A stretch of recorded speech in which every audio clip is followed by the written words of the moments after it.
Hello guys, I am Saurav Gupta. I am a student of IIT Bombay and currently studying mechanical engineering.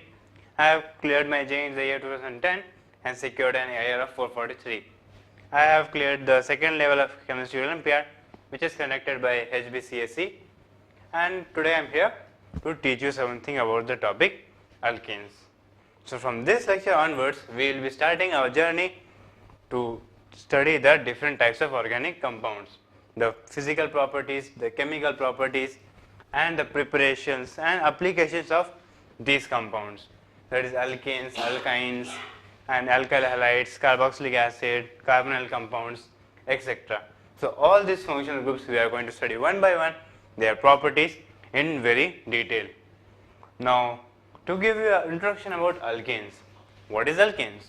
Alkanes is actually olefins which are derived from petroleum products, and it is a hydrocarbon. Hydrocarbon, very simply, it is an organic compound which is composed of only hydrogen and carbon. And so this is alkanes, and these are very unreactive compounds. We will see why they are unreactive, and hence the properties of this, that is chemical properties of this, are very few. But still we are going to study this because this is the very foundation of our understanding of organic compounds. So let us start. First, what are we going to see in this chapter? The physical properties of alkanes. Next, we are going to see some chemical reactions. Next, after studying the physical properties and the chemical reactions of alkanes, we are going to study something about conformers. Conformers are quite different from isomers. In the isomerism chapter, we have done a classification of the isomers into stereoisomers, into conformers and configurational isomers. And conformers are also quite the same, where the configuration is different, but the configuration can be, the two different configurations can be interconverted under room temperature. That means you can provide that much energy at the room temperature so that one conformer can be converted into another, and hence they are not two different configurations, they are just conformers of the same configuration. So this was conformers, and we are going to do a detailed conformation analysis of ethane, butane, and cyclohexane. And yes, cyclo compounds also we are going to study in the chapter alkanes, and there is nothing to study specifically about cyclo compounds. Why? Because the physical and the chemical reactions are almost the same. All the cycloalkanes have the same properties as that of the open chain compounds, but the conformers, that we need to study in detail for the cycloalkanes, and specifically we will be studying cyclohexane. Other than ethane and butane, we will be studying in more detail about the conformers of cyclohexane. So let us now start. First of all thing, alkanes, the physical property of alkanes. And to understand the physical properties, we need to understand the structure of alkanes. What is exactly the structure of alkanes? Alkanes is actually a carbon atom which is tetrahedral in nature. That means it has got 4 valencies, and all the 4 valencies are composed of hydrogen atoms. So that is what is alkane. It can be an hydrogen atom or an alkyl group. Now this alkyl group also can be a hydrogen. So this is the basic definition of alkanes. Now from this definition, we can derive some of the properties of the structure also. Suppose we have a tetrahedral carbon with 4 different groups, 3 hydrogens and 1 alkyl group. Now we know that the angle between the two is a tetrahedral angle, which is 109 degrees. So we know the bond angle between the C, H and H bond, and we also know that these two bonds are in the plane, and if we take these two bonds in the plane of the board, then this H will be coming towards us and this H will be going away from us, and we will use these wedge dash structures already defined in the chapter isomerism, wedge dash structures, and this is a bond line structures, bond line structures, and we will be using one more new projection called the Newman projection for studying conformers. For studying conformers, we will be using wedge depth structure, Newman projections, and the sawhorse structure also. The sawhorse structure. So now, with these three, with the knowledge of these three type of structures, we will study the properties of alkanes in detail. Now coming back to the physical properties, we can easily see that this bond, the CH bond, we know that carbon and hydrogen, there is not much difference between the electronegativities. That means this bond is very much non-polar. And similarly, this R group, which is some carbon and attached with some groups, and this CC bond is also not at all polar. Means C and C have the same hybridization and the bond is not polar at all. But if suppose bond is like this, then actually this single bond is having some polarity as compared to the C single bond C. Why? Because this is a sp2 hybridized carbon and this is sp3 hybridized, and there is some electronegativity difference between the sp2 and the sp3, and sp2 hybridized carbon is having more electronegativity as compared to the sp3 hybridized carbon. So sp3, sp2 and sp. This is the electronegativity order. So that means the alkanes are completely non-polar compounds. Non-polar compounds. And hence, if they are non-polar, that means if we take the bulk of alkane molecules, that means several alkane molecules together, then the only interaction force between the molecules would be the van der Waals force. And van der Waals force, as we know what are the properties of van der Waals force, it increases with the increase in the molecular weight. It is not any dipole force or not at all a ionic force. It is completely non-polar. It exists only between the non-polar molecules. It exists also between the polar molecules, but there the polarity and the dipole interactions or the ion dipole interactions override the molecular forces or the van der Waals forces. Van der Waals forces. So these are the most significant intermolecular forces between alkanes. Intermolecular forces between alkanes. So that means all the physical properties, physical properties are defined for a bulk of alkane molecules, and the property which the guiding force behind that bulk property will be van der Waals force, because molecules are completely non-polar. So let us start one by one. The first property we are going to see is the boiling point. And after studying the physical properties, we will see how do you prepare alkanes. These are the very basic organic compounds. All the organic compounds can be prepared from alkanes, but here we are going to see the reverse, how other organic compounds can be converted to the very basic alkanes. Coming back to physical, boiling properties, boiling point. Now, what determines the boiling point? Just now we have seen the bulk forces or the van der Waals forces. The more stronger the van der Waals forces are, the more will be the boiling point, and we know van der Waals forces depend on molecular weight. Molecular weight. And more specifically or more particularly, this van der Waals forces are dependent on the molecular surface area. Molecular surface area. That means even if you have the same weight, but if you have more surface area of a molecule, then the boiling point of that molecule or that bulk matter will be more. Why exactly it depends on surface area can be very easily understood logically, that if there is more surface area between two molecules, the interactions are quite strong as compared to the surface area of these two. Then we can see the interactions are quite weak between these two. So that means if we have the same molecular weight but we have different molecular area, then we can have the difference in boiling point. And this gives us some clue, the same molecular weight. And we know that these are hydrocarbons. That means if these have the same molecular weight, if two hydrocarbons have got the same molecular weight, that means they must have the same molecular formula. Same molecular formula means, same molecular weight means same molecular formula. If you want, you can test this also. This implies and implied by.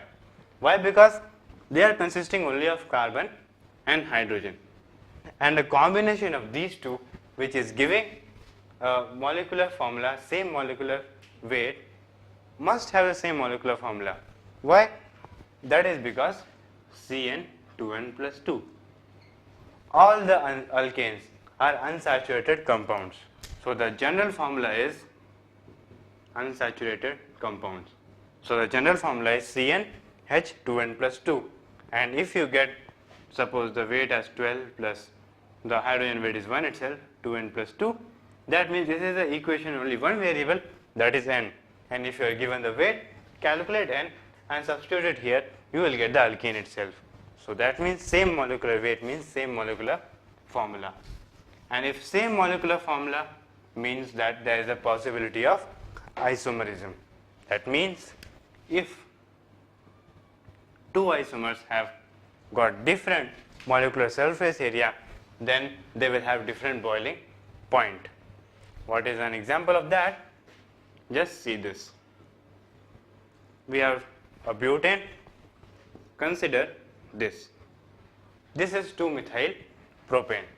Now in fact these two are not having the same boiling point. Although they have the same molecular weight or the same molecular formula, they have different molecular surface area. How? Now this is quite a straight chain, but the straight chain has tendency to become a circle. That is, they try to close into each other. So that means, as I showed you, that between two circles the surface area, contact surface area will be very less, and hence the van der Waals forces would be lesser. So that means the boiling point of this would be lesser than the boiling point of this. So we can just see some values also, if you want, that this butane, the value is 272 Kelvin. The boiling point of butane is 272 Kelvin, and 2-methyl propane, it is 261 Kelvin. So there is a difference of 9 Kelvin just because of the molecular surface area. So you see how important factor that is. Now what about the homologous series? Now what is a homologous series? Homologous series is a series of compounds which differ, the molecular formula differs by only a CH2 unit. And alkanes have also got a homologous series, the starting with methane. Now methane plus CH2 becomes ethane, plus CH2 becomes propane, plus CH2 becomes butane, etc., etc. Now the compounds in the homologous series, the basic property is they have the same chemical properties but a continuous gradation in the physical properties. That means that should be also true for the boiling point. And let us see why it is true with our logic of van der Waals forces. Yes, definitely the boiling point increases continuously as one goes down the homologous group or as one increases the carbon chain. Why? That is because of molecular weight directly. Because the molecular weight continuously increases down the group or down the homologous series, that means the boiling point will increase. And even if you talk about molecular size, definitely the ethane, and consider this big chain, this is definitely having the more molecular surface area as compared to ethane. So that means the boiling point of this would be more than this. So this was something about boiling point. Now let us go to a very similar physical property called the melting point. Do you expect that melting point follows the same order as the boiling point. That is, it should increase as we go down the homologous series, and it should be different for the two isomers. Do you think it is like that? If you are thinking like that, you are wrong. Why? Because boiling point is something at an elevated temperature, but melting point is not at an elevated temperature, it is quite at a lower temperature for alkanes. Because most of the alkanes are gases, some are liquids, and some very few higher alkanes, suppose C18, C16, only those are solids. So the liquids and the gases have very low melting point, and there one more factor matters. That is the symmetry of the molecule. That is, more symmetrically, if the compound is more symmetric, it will be close packed in the 3D structure. If it is not so symmetric, then it won't be close packed in a 3D structure, and hence the more symmetric the molecule is, the more will be the melting point, and the less symmetric the molecule is, the lesser will be the melting point. Melting point, there is some difference. It is not the same order as the boiling point. It is observed that for odd carbon, for odd hydrocarbons, the melting point is lesser, and for even hydrocarbons, for even numbered hydrocarbons, the melting point is more. Melting point is lesser and the melting point is more. Now if you just draw a graph where here C 1, 2, 3, this is the number of carbon atoms and this is the melting point, then you would observe something like a zigzag shape. That is, it goes up, goes down, goes up, goes down, goes up, goes down, goes up, goes down, goes up, goes down, goes up, goes down, goes up, goes down. But if you take only the odd number of molecules, then you see that there is a continuous gradation. I will draw it with black. If you take only an odd number of molecules, then you will see that there is a continuous gradation as expected, because melting point also depends on the van der Waals forces. And similarly, if you take the even number molecules, again you will find that there is a continuous gradation, which is again expected because it comes from the van der Waals forces. So these two were simple properties, melting point and boiling point. Let us go to another physical property, which is the solubility in H2O. Now solubility in H2O will be very, very less for alkanes because they are non-polar, actually completely non-polar. For H2O, you need some polarity, or otherwise if you don't have polarity, then you need some hydrogen bonding, and that also these alkanes don't have because they don't contain electronegative atom. Although they have got hydrogens, but they don't have the specific electronegative atom and nor the lone pair on carbon. So the solubility in H2O is quite less. But what about solubility in other solvents? Other solvents like benzene, CCl4, chloroform, CCl3, H. What about solubility in these? Yes, the solubility is quite high in these compounds. Why? Because of non-polarity. Benzene, CCl4 and the chloroform all are non-polar compounds. And if they are non-polar solvents, then in that case, these non-polar alkanes will be very much soluble in this, because like dissolves in like. This is a very simple rule for judging the solubility. Like nature, like polarity, that is polar dissolves polar compounds, non-polar dissolves non-polar compounds. So this was solubility, the third. Fourth one, you can say it is density. Density is very, very less. These are the lightest of the organic compounds. They have density close to the water density. They are so less dense.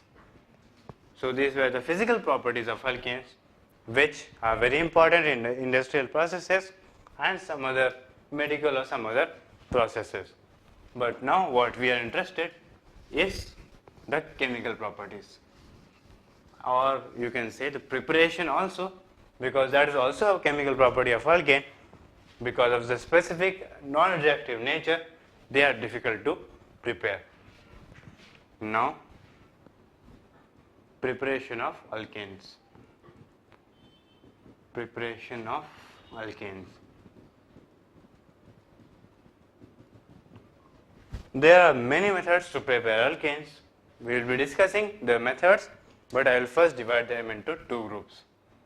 The first method is where the number of carbon atoms remains the same, remains unchanged.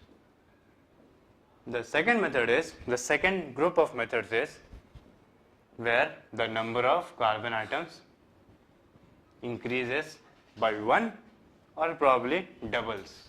We do not know. We will see. So these are the two different groups of preparation of alkanes. But before that, we need to see something about the alkanes. That is, suppose this hydrocarbon is there. Now, we need to know what is a 1 degree carbon, 2 degree carbon, 3 degree carbon. And similarly, 1 degree hydrogen, 2 degree hydrogen and 3 degree hydrogen. Hydrogen is very simple. Hydrogen connected to 1 degree hydrogen, 1 degree carbon is 1 degree hydrogen or primary hydrogen. Connected to 2 degree carbon is secondary hydrogen, and connected to 3 degree carbon it is a tertiary hydrogen. But what is 1 degree, 2 degree and 3 degree carbon? The carbon atoms which has got only one hydrogen is called a secondary one. Why? Because if I write the hydrogen for everything, CH3, CH3, these are the terminal carbons, CH3, this will have CH2, and this will have CH, only one hydrogen. Now, if the carbon has got 3 hydrogens, then it will be called a 1 degree carbon. 4 minus 3, 1. That is, 4 is a total valency, 1 valency is not occupied by hydrogen, so it is 1 degree carbon. This carbon is a 3 degree carbon, and this carbon is a secondary carbon. 2 valencies are occupied by hydrogen, so it is a 2 degree carbon.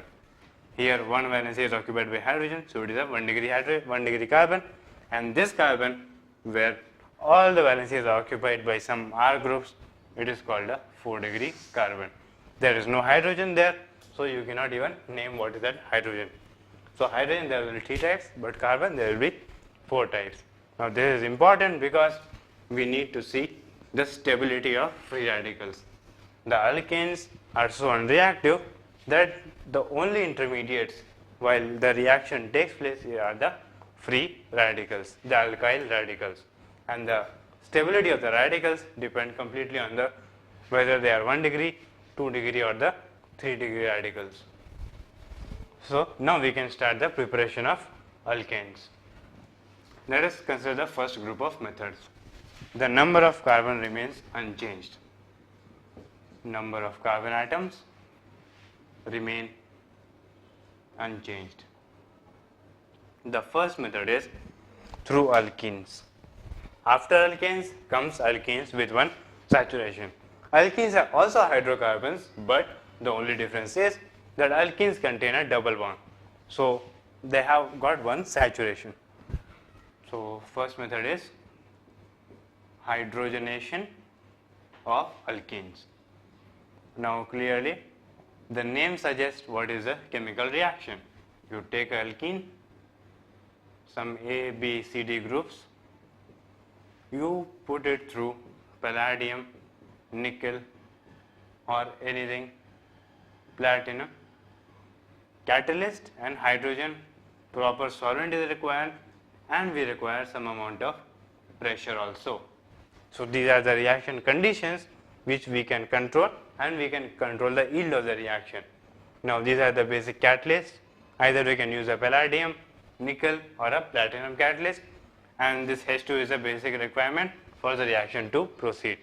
So this H2 adds over this double bond, and we get C, D, one hydrogen, then C, A, B and another hydrogen. So this is a very simple reaction which is the hydrogenation of alkenes. Now this hydrogenation, it is observed that it is a cis hydrogenation. That means that this is a planar molecule, C double bond C, but that means if the hydrogen molecule H2, this is H atom, this is H atom, can approach this from the top or from the bottom.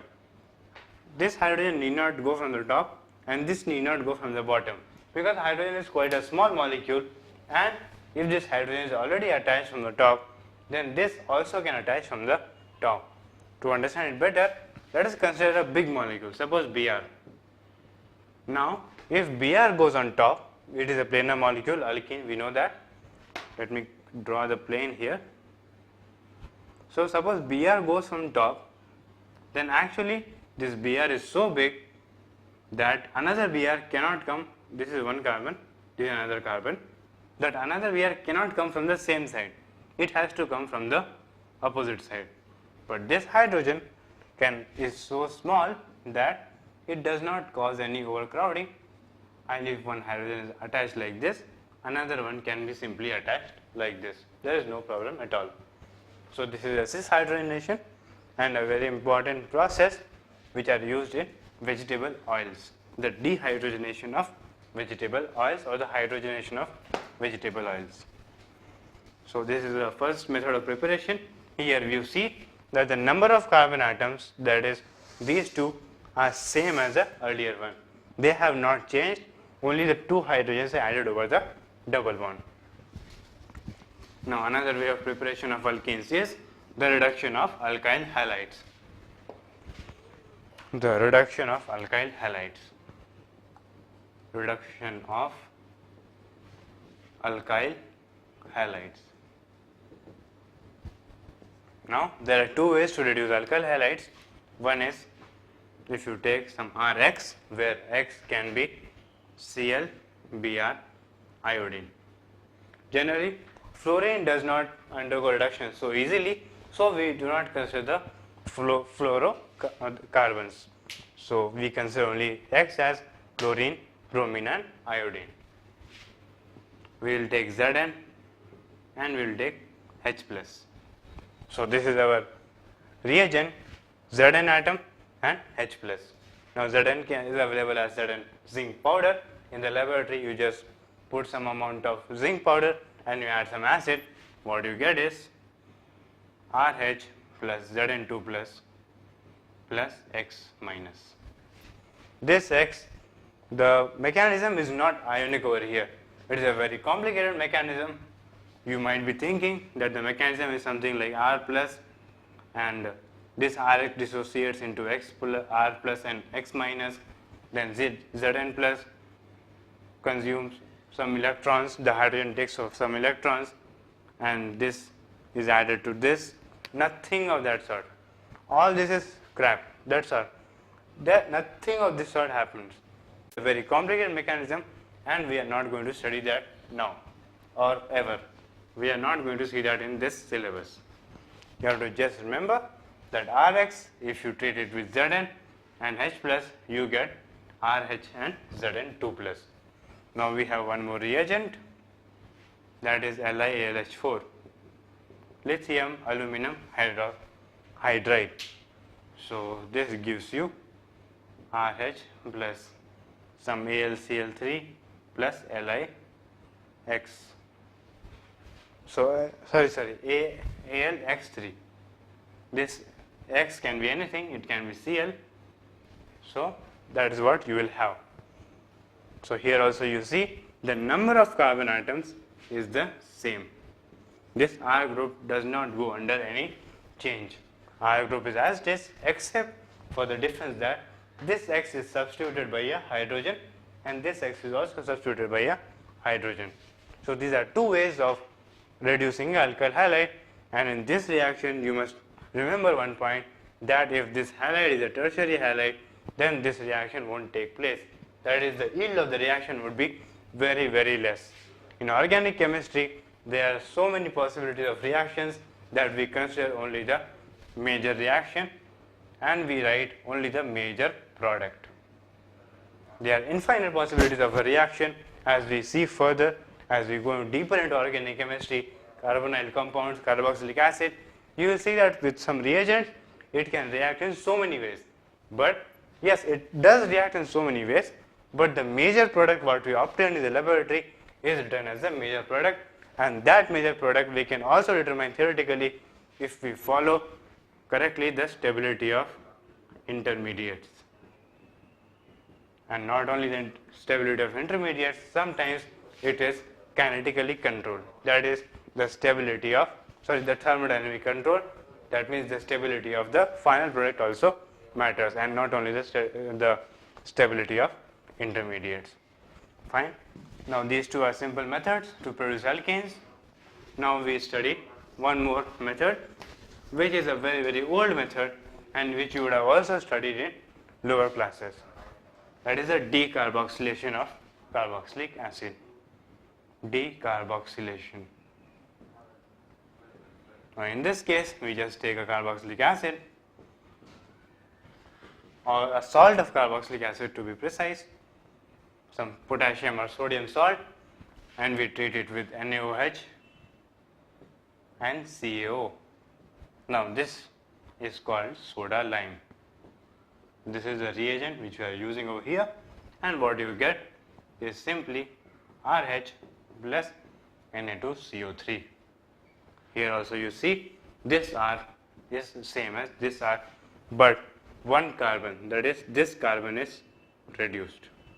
So that means here what we get is, suppose we start with C2H CH3 C double bond OH, then initially the product contained two carbons, CH3 one carbon and the carbonyl carbon, but now the reactant contains two carbons, but see the product, we get only CH4, it contains only one carbon.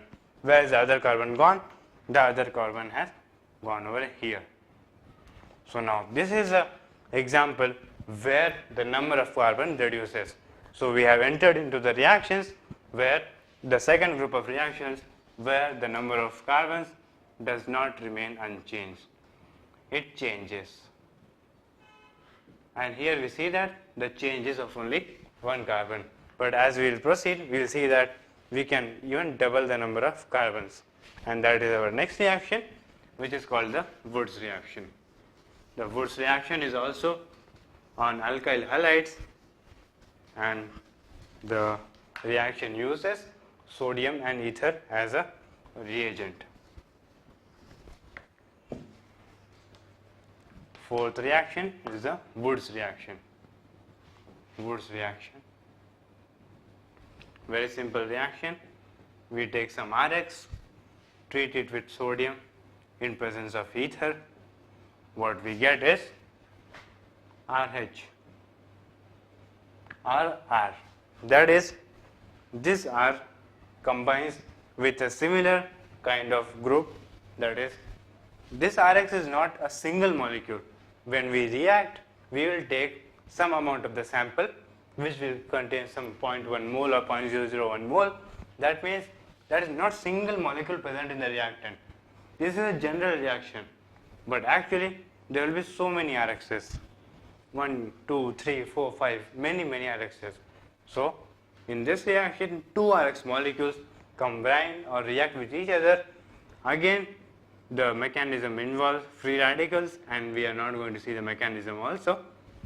And the free radicals form in such a way and they combine in such a way that the final product is RR. That means if you start with CH3, methyl halide, something like chloro, suppose if we start with chloromethane, then by Woods reaction, Na ether, what you get is CH3, CH3. So there are definitely some advantages for this reaction, that we can very easily prepare the even number alkanes. But how do we get the odd number alkanes? And can methane be produced by this reaction? No, methane cannot be produced because it is an odd number alkane, and you see that one R reacts with another R, and that gives you the even number of carbons. So odd number of alkanes are not possible to prepare through Woods reaction. So this was another simple reaction where the number of carbon doubles. So this is a reaction where the number of carbon changes, and in fact in this reaction it doubles. Now let us see one more reaction. That reaction is very common, and that is the fifth reaction, which is the coal-based electrolysis. Coal-based electrolysis. So now in this, electrolysis means that you take a solution, you pass current through it.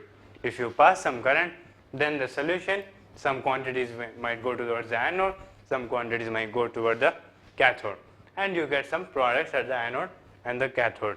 And in this case, we get our alkane at the anode.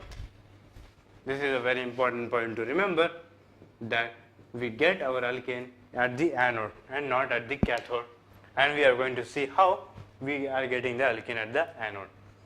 For this reaction, we are going to see the mechanism, because it is relatively simple, and this is not the actual mechanism. The actual mechanism is complicated. This is only a simplified version. Now, coal-based electrolysis, it is of sodium, again sodium or potassium salts of carboxylic acid reacted with, it is electrolysis. So you will just have H2O, and when this undergoes hydrolysis, this undergoes electrolysis, we get RH plus, what we get is R. This carbon now undergoes some processes and converts into CO2. This carbon and this carbon is the same. So if you just mark this carbon, use some C13 isotope or something, then this would come over here. So RH, CO2, and two other products are KOH, and we'll have H2. This H2 is actually produced at the cathode. So if you put a flask at the cathode, you will get H2, and if you put a flask at the anode, you will get the alkane and the CO2. Now let us see the mechanism of this reaction, how exactly we obtain RH, CO2 and H2. So let us start writing. What is the reactant that we have? The reactant that we have is RCOK. Two molecules of this actually becomes 2 RCO minus plus 2K plus. So the first step in the reaction is this, that we get a negative ion and a positive ion. Now next, what happens? Now these two negative ions at the anode. It is negative ion, so it will be attracted towards the anode. At anode, always remember, oxidation happens, and at cathode, reduction happens. So that means when these go towards the anode, this compound now loses 2 electrons at the anode and converts to a free radical. Now what is the reason that why it loses 2 electrons and converts into a free radical? Now as I told you, some reactions are actually based on the stability of the intermediate. Yes, here the intermediate is very much stable, because this, our free radical, is resonance stabilized. This pi bond density can be delocalized like this, and the free radical is stabilized. But still, this is not a very good reason so that it will lose 2 electrons and convert into a free radical, because this is much more stable than the free radical. Now the thing is, this free radical can undergo further reactions. This one cannot undergo further reactions, it can undergo only the backward reaction. So that is the reason, that is the driving force behind the formation of this. And now from here, what happens is, it loses the CO2 molecule and we get a R free radical. And this CO2 molecule just goes off, and as I told you, CO2 is produced at anode, and again we get a R free radical. So again we have got a free radical. What is the use? The use is, now this R free radical can combine with another R free radical and can give us R. And what happens if this R, and what happens at the anode? So we have got our product RR at the anode, but what happens at the cathode? At the cathode, the hydrogen is produced. the water is going to the cathode and we get the hydrogen. K plus does not go to the cathode because that you learn in electrochemistry that K plus is having a higher electrode potential, so it will not prefer to go to the cathode. What will go to the cathode is the water molecule, and there we know at the cathode hydrogen is released. So now we have got at the anode and at the cathode. Now again this is not a very good method of preparation. Why? Because this again produces a double or an even number carbon molecules, and we want suppose odd number molecules, we cannot use this method. Okay, for odd number molecules we can use the previous methods where the number of carbons are not changing. But still, if you want a big molecule, a bigger odd number of molecules, then that is not a very good method, because we know as the size increases, the alkyl halide, the reduction tendency will decrease, and even the hydrogenation of alkenes, the big alkenes are not stable, so that means that also will not give any good yield. So that means we need a method to produce odd carbon molecules which will have very good yield. And yes, there is a very good method available to us, that is called Core-House synthesis. Now this is a very important reaction because this gives us as high yields as 75%, and that is a very big number in organic chemistry, because more than 40% yield we do not get any good reaction. If we are getting 75% yield, that means this is an excellent process, and Core-House synthesis is actually the best process to convert to get alkanes. Now what we use in Core-House synthesis are called the organometallic compounds. The organometallic compounds right now are the most significant compounds or the significant development in the organic chemistry, because they have found use in almost every field of organic chemistry, aldehyde, ketones, alkanes, alcohols, everywhere. They are very, very important. The organometallic compounds. Now, what metal we are going to use in Core-House synthesis is lithium. So, to be precise, we are going to use organolithium compounds for the Core-House synthesis. So, the Core-House synthesis is as follows. We first of all need to prepare this organometallic or organolithium compounds. Core-House synthesis. Now, what we do for that? We need a alkyl halide. So that when we react with lithium, we get LiX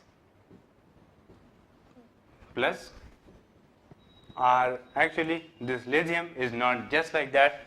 What we need here, the use of this is we require R2Cu Li. So what we get over here is not LiX, it is RLi, and we get X minus over here. Now this RLi is, we need to prepare R2CuLi from this. So what can we do?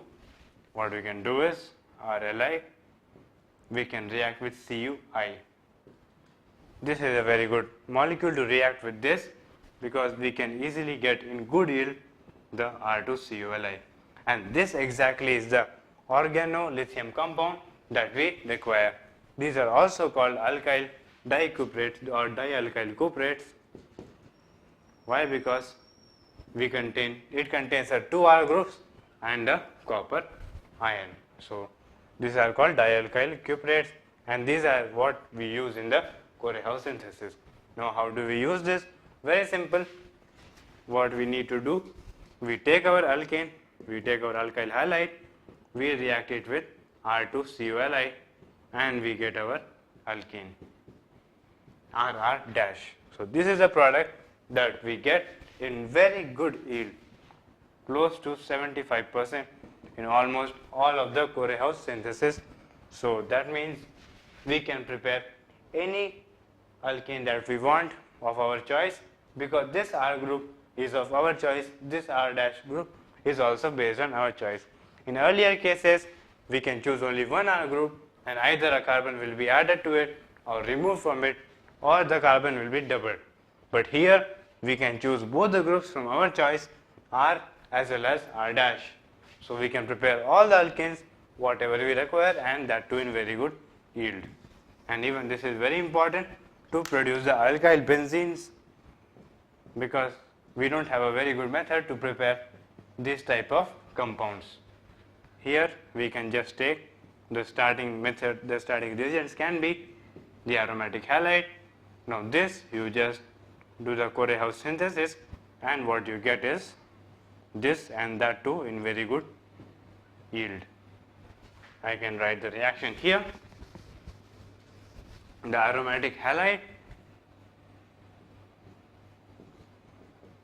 taken and reacted with R2CuLi, or suppose we want propyl benzene, we will take CH3, CH2, CH2 twice CuLi, and that gives us this benzene, and here CCC. So we get, if we want isopropyl, we take isopropyl R and we get an isopropyl benzene, which is this. So we see everything is based on our choice. We can produce any amount of alkanes, any quantities of alkanes, and win very good yield. So now let us go towards the final three reactions, which are actually the reactions which involve carbonyl compounds. So we can convert the carbonyl compounds into alkanes by using reduction methods. Carbonyl compounds are highly oxidated molecules, and we need to reduce them, and we need to actually highly reduce them to bring them to alkane stage. Alkanes don't have any oxidation at all. Alkanes, then alcohols, then aldehyde ketones, and then carboxylic acid. So carboxylic acid are having the highest oxidation state, and alkanes the least oxidation state. So to bring from the aldehyde ketones oxidation state to the alkanes oxidation state, we need to apply very strong reducing agents. And yes, definitely there are some strong reducing agents. One is HI and red phosphorus. Now this HI is the iodic acid, which is a very common inorganic acid. And how do we apply it?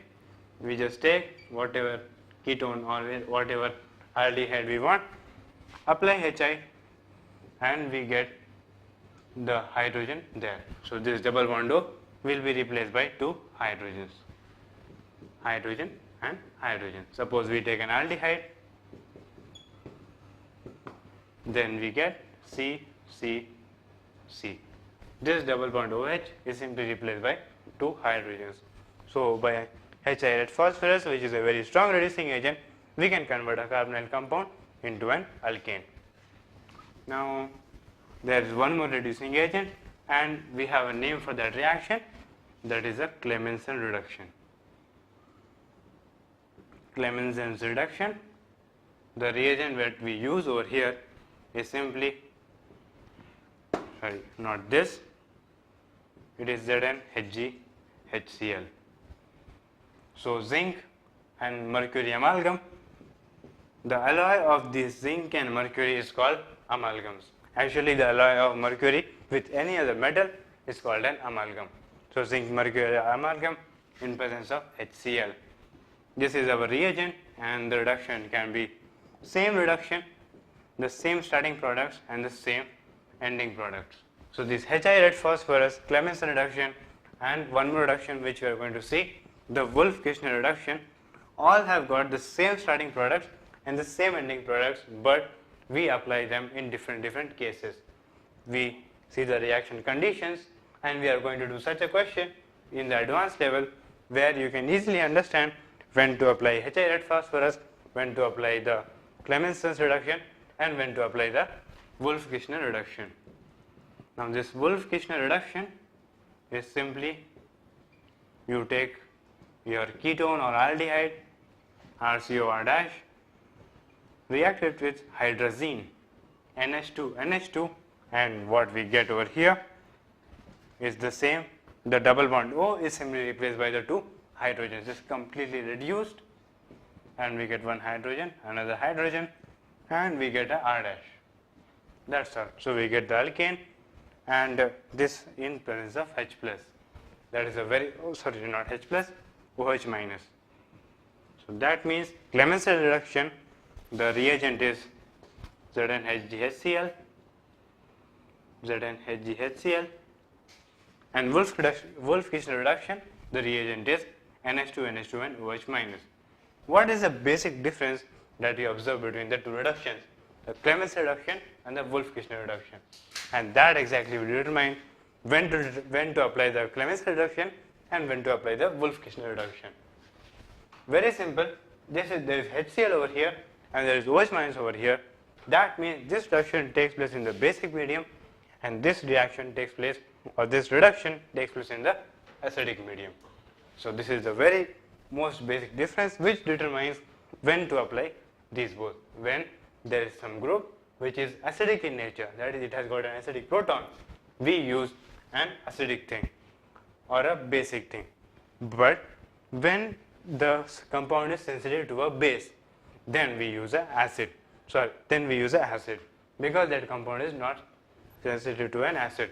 Suppose a carboxylic acid group is present in addition to the ketone group, then what we use is a Clemenson's reduction, because it is in the HCl medium and hence the carboxylic acid won't be affected. But suppose there is some group which is basic in nature, then exactly we cannot use this HCl, because this HCl will abstract that proton, and then suppose OH. Now if you apply HCl over here, that's all gone. The proton will be abstracted and your original compound will be lost and we won't get the same alkane what we desire. But suppose you apply a base over here, then nothing happens because OH does not react with the base.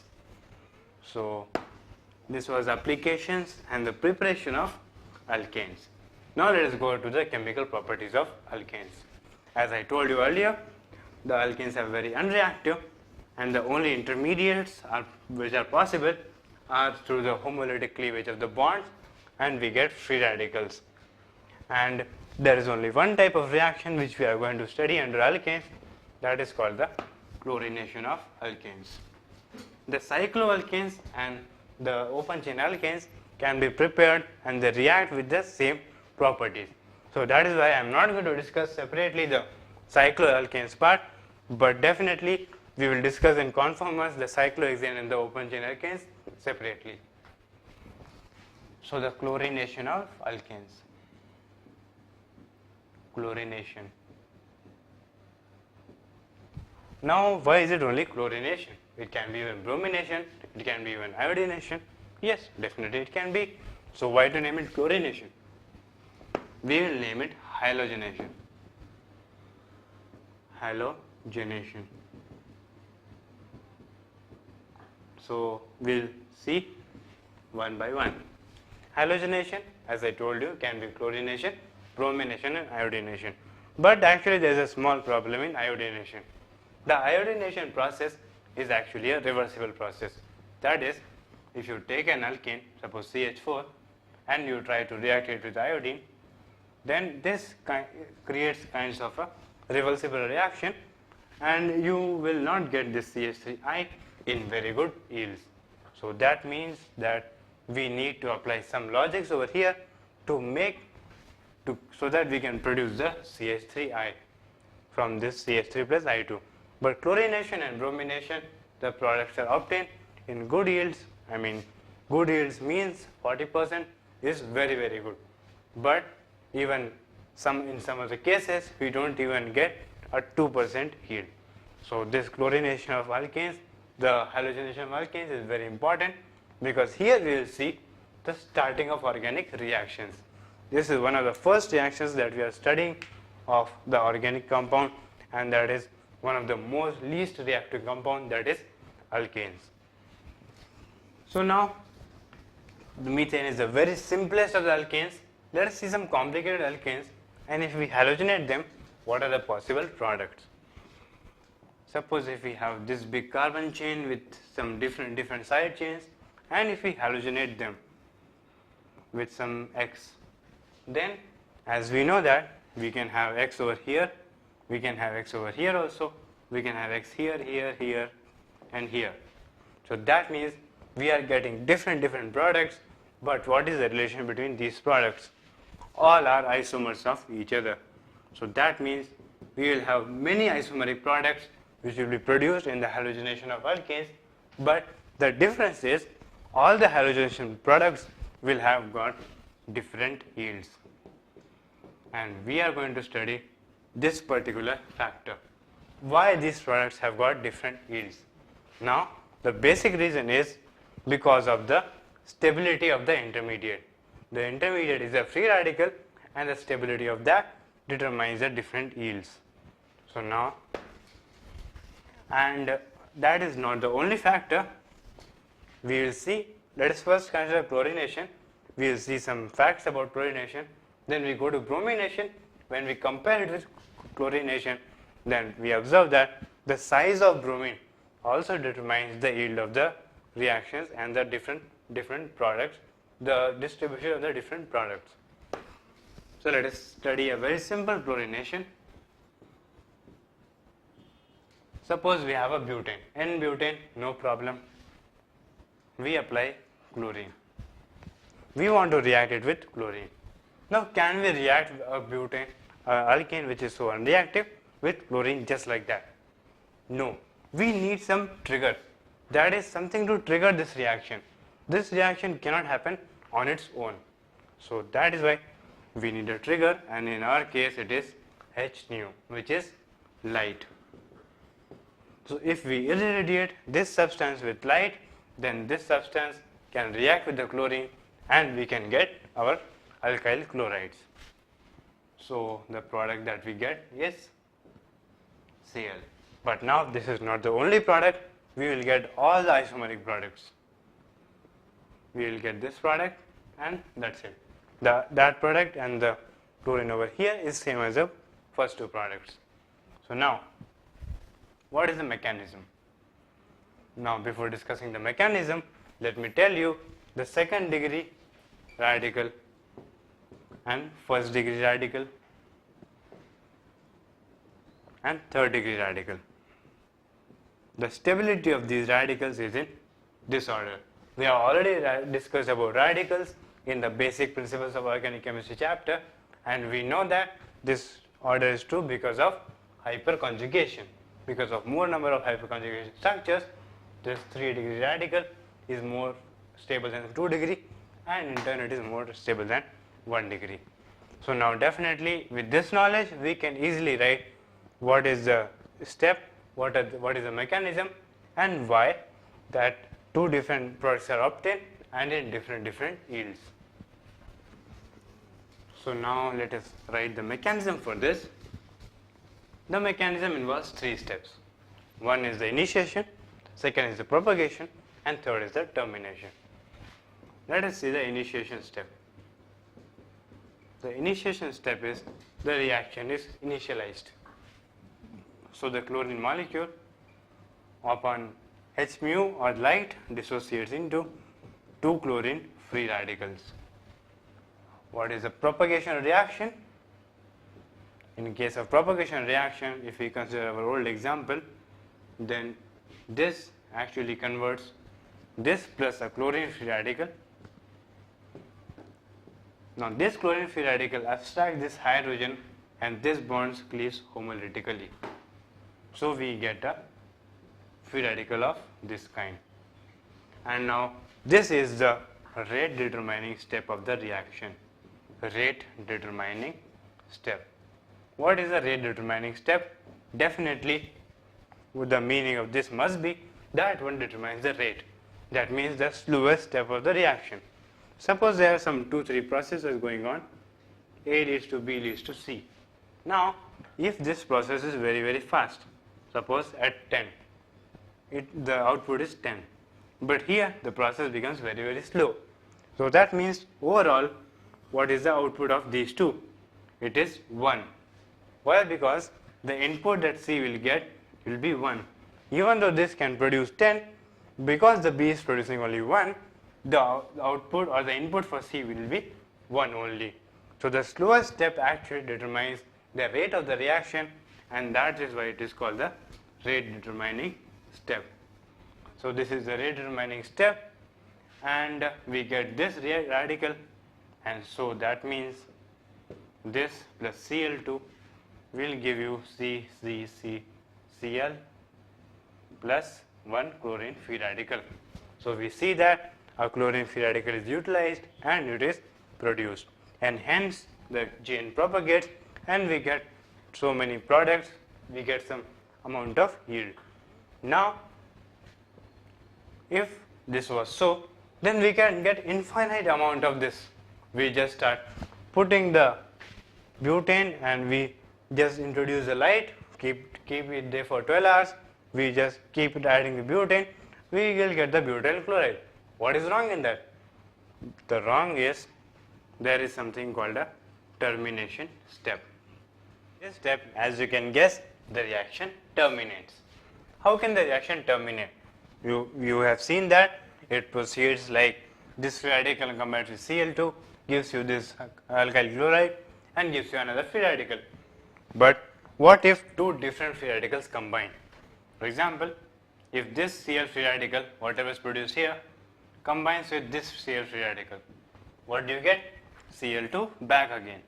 So you start from Cl2, get back this Cl2. So the reaction is not terminated. Only one of the two only one pair of Cl radicals have terminated to Cl2. Although there are many other Cl radicals which can continue the reaction in this way, but slowly what happens is all the Cl radicals undergo the same fate and they convert into Cl2. And not only Cl radicals, but these radicals also, that is these carbon radicals, the butane radicals what we have considered, the two radicals of the same type can combine and give you an octane, and hence that we, instead of getting a alkyl chloride, we get an octane, that is the number of carbon atoms is alkene with double. So in this way the reaction can terminate. So now we have seen the three steps in the mechanism of the halogenation of alkanes. Now we are ready to answer two questions. First of all thing, why iodination is reversible? Iodination is reversible. Why? Next, we are ready to answer the second one, why different isomers are produced with different configurations or different amount of them. Isomers, why different amount, and why iodination is reversible. To answer the first question, look at the propagation step, rate determining step. Now if this rate determining step is too slow, that is from going to here, it is very slow, then quite obviously the iodination would be reversible. That is, it is not that stable to get an alkyl iodide and to get an HI. And yes, this rate determining step is the reason the energy released in this step. You see, this step we require some energy, some positive energy. This step releases some energy. This step also releases some energy, and this step again, no, only only these two steps are there. This is a termination step, and this does not actually contribute much to the reaction. Although here also the energy would be released because a single bond is forming, but we do not consider that. Let us see only these two. We give some energy over here and energy released from these two processes, and so if the energy released from these two processes is not enough so that this reaction can go in the forward direction, then in that case the process would be reversible, and that exactly happens when we do iodination of butane or some other alkane. So what is the remedy? We know that alkyl iodides are produced. How? The remedy is we use a small technique, and to write that small technique I will rub off this initiation. The technique is you take Rx, you take NaCl, you take NaI, and you take RCl. So we are going to get the iodinated product using the chlorinated product. You use this chlorinated product, treat it with NaI, but use the solvent called acetone. What is acetone? Acetone is C double bond C, C. That is CH3, C double bond O, CH3. use the reagent called acetone, then you will get Ri plus NaCl. You will ask, what a stupid reaction is this? I mean, RCl converting to Na giving you Ri. Just now we have seen that this reaction is irreversible. I mean, the reaction is reversible and we won't get Ri in significant quantities. But this acetone plays a very important role. What happens here is NaCl is not soluble in acetone while NaI is soluble in acetone. So what? I will just explain you. Suppose this is a mixture. You have NaI in this. In the dissolved state, you have RCl. Now, this RCl and NaI react to give you Ri and NaCl. But now this NaCl is not soluble in acetone. So what happens is, it precipitates out of the reaction mixture. So now you have a deficiency of NaCl in the solution. And how will that be fulfilled? By undergoing this reaction more. So if this reaction undergoes more, then the deficiency of NaCl, which is created by the precipitation of NaCl, is fulfilled. So this reaction keeps on going in the forward direction just to fulfill the deficiency of NaCl, which is created by the precipitation of NaCl. So the property that we make use of is that NaCl is soluble in acetone, is not soluble in acetone, while NaI is soluble in acetone. So using that property, we can easily convert RCl into Ri, and hence this is a very good method to convert chloride into iodide or even a bromide into iodide. So in this way we have answered our first question, that why iodination is irreversible and what is the remedy for that. What about the second question? Why isomers have different amounts? That is, if you have one isomer like this, and if you are forming, suppose in this step, instead of this free radical, that is, instead of abstracting this hydrogen, chlorine abstracts this hydrogen. Then what happens? Then what we get is, I will write the whole structure. This is the hydrogen. We have the chlorine free radical. Now this chlorine free radical is actually abstracting this hydrogen. So what is the resultant would be, we get a free radical like this. And what we get over here, after reacting it with Cl2, we will get a secondary halide. Actually it is a tertiary halide because this is a 3-degree carbon. So now I will suggest that this has got more yield than that. What is the reason for that? There are two reasons for that, and those two reasons are actually the competing factors which determine what will be the ratio of the two products. So the two factors are probability and reactivity. Probability and reactivity. You can also say this reactivity is called selectivity. But first let us see what is probability. Now probability is obviously the probability of abstracting a primary hydrogen or probability of abstracting a tertiary hydrogen. Let us see what is the probability. The probability of abstracting a primary hydrogen obviously depends on the number of primary hydrogens present in the compound. So if I use a black color, C, C, C, C, the primary hydrogens I will draw in black. 1, 2, 3, 1, 2, 3, and there is, that's all.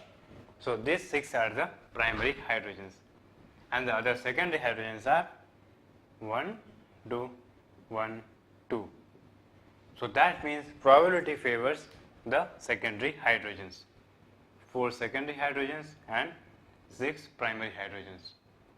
So that means since there are more number of primary hydrogens, the probability that a primary hydrogens will be abstracted is more as compared to the secondary hydrogens. But you should consider one more factor, that is the reactivity. The reactivity says that the 3-degree radical or 2-degree radical will be much better or more reactive towards the chlorination or halogenation. So that means the secondary radical and the primary radical. So this hydrogen, if abstracted, gives you a secondary radical. That means that this is much more reactive, and hence because of the reactivity, the ratio of the secondary radical and the primary radical will differ. In case of chlorination, the ratio between the reactivity of primary hydrogen is 1:3.8. Chlorine is not that much selective, that is why the ratio is less. But suppose if you take bromine, if you take the bromination of this compound, then the probability remains the same. The probability factor is 6:4, 6 primary hydrogens and 4 secondary hydrogens. But if you see the reactivity, now this bromine is quite a big molecule, and even the Br radical is quite big. So that means it is very difficult to take the primary ones, and it prefers to abstract only the secondary ones. So because primary ones are lesser reactive, that is why bromination specifically prefers the secondary one, and in that case the ratio for actually tertiary and primary, suppose. So for tertiary it is 1600:1. So that means if you have a bromination for a compound, then the probability that a tertiary hydrogen will be abstracted is 1600 times more than the primary hydrogen. But although it might also happen that the primary and the secondary probabilities might be in the reverse order. But you see this ratio and you see this ratio. Which do you think will dominate? Clearly this. The reactivity and the selectivity of the radicals and the selectivity of the halogens. Iodine is even more selective than the bromine, and the ratio goes even higher. So the tertiary halides are produced more as compared to the primary halides. So we have answered the two questions. First, based on simply the rate determining step. The second question was answered based on the probability and selectivity or reactivity. So this was the halogenation of alkanes. Very simple thing. And if you want to do a numerical question also, that can be framed in this. The question is, calculate what is the ratio of 1 degree and 3 degree halides in case of the bromination of this compound. Bromination and this. If you want a monobrominated product, then calculate the ratio of the primary and the tertiary products. So very simple, we have to apply the probability as well as the reactivity and selectivity rules. So we do that step by step. First of all we need to calculate how many primary and how many tertiary hydrogens are present. So instead of secondary, we will have tertiary. Secondary, tertiary. Calculating that, we get primary 1 to 3, 1 to 3, 1 to 3. So there are 9 primary hydrogens. And tertiary, but obviously there is only 1 hydrogen. So probability says that 1:9 is the probability that a tertiary hydrogen will be selected. But what about the reactivity? Reactivity, just now I have said that in case of bromination, the 3 degree hydrogen and 1 degree hydrogen, the probability is 1600:1. So that means the total probability becomes 9:1 into 1 by 1600. So this will be the ratio for the 1 degree is to 3 degree. So 1 degree, if suppose 9 moles of 1 degree product is forming, then 1600 moles of the 3 degree product will be forming. So we see that there is huge difference between the two isomers of the 2-methyl propane. So monobromination of 2-methyl propane gives products in this ratio. So that's it. This was the end of the halogenation of alkanes and the chemical properties of alkanes. So we have finished alkanes. Now we move on to the next section of this lecture, which is the conformers or the conformation analysis. So Conformation analysis we will study a little bit in detail because it is very important for JEE and even in AIEEE. So what is conformational analysis? Conformational analysis is conformational analysis is nothing but the study of the different conformers. Conformers, as I have already explained, it is nothing but the two different configurations which can be interconverted into each other in room temperature. That is, the potential energy between the two configurations is less, and hence those two are not referred as the two configurations but just the two conformations. And two conformations are possible because of the rotation about C bond. Now, because of this property of C bonds, that restricted rotation is not present in case of C bonds, the conformations are observed. If the restricted rotation was present, that is, the energy required to break the bonds and form the bonds was not available at room temperature, then in that case you would have isomerism and not conformers. So this rotation about C bond is a very important property which leads to the formation of different conformers. So now there are some terms and definitions that you must know before studying the conformers. First is the dihedral angle. Now for conformers we will be using the Newman projections. We will be extensively using the Newman projections. Although we will be using the bond line structures and very rarely the wedge structures, this will be the most frequent usage. And even the Sawhorse projections, that is also very important because that gives us some good idea how the structure looks in 3D. Newman projection just tells about one C bond, what is the position of different groups. We will see how to write Newman projections later. First, dihedral angle. If we see ethane, this is one carbon atom, this is the tetrahedral structure of ethane, and all are hydrogens. This is called the Sawhorse projection, and it is very simple to draw.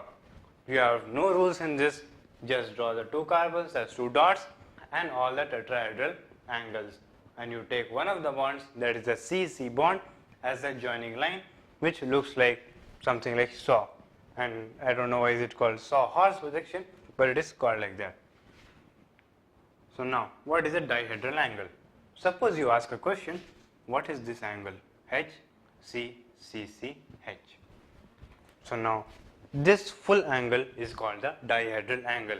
That is, if you take one hydrogen, you take a carbon, you take this hydrogen, and you take this hydrogen.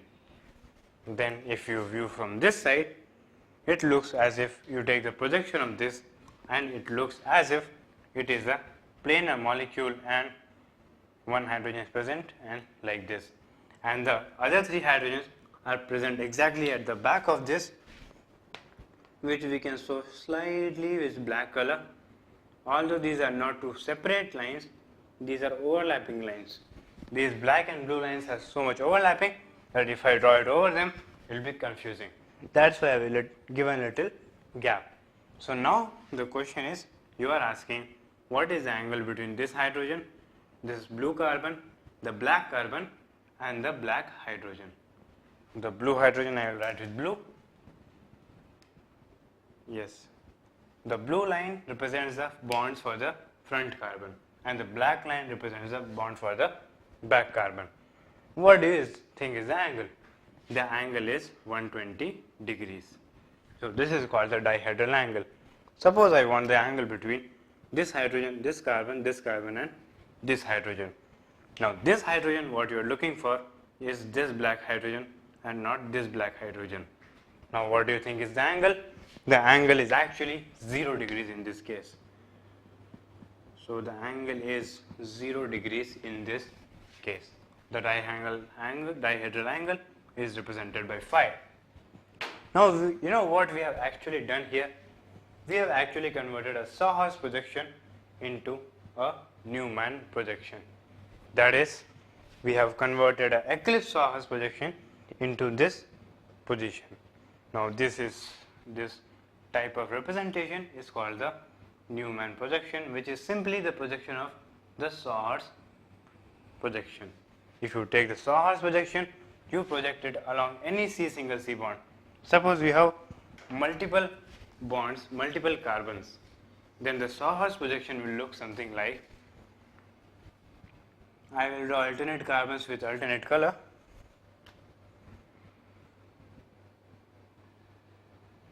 We draw like this, and finally I will draw a third carbon, which is something like this. 1, 2, 3, 4 bonds.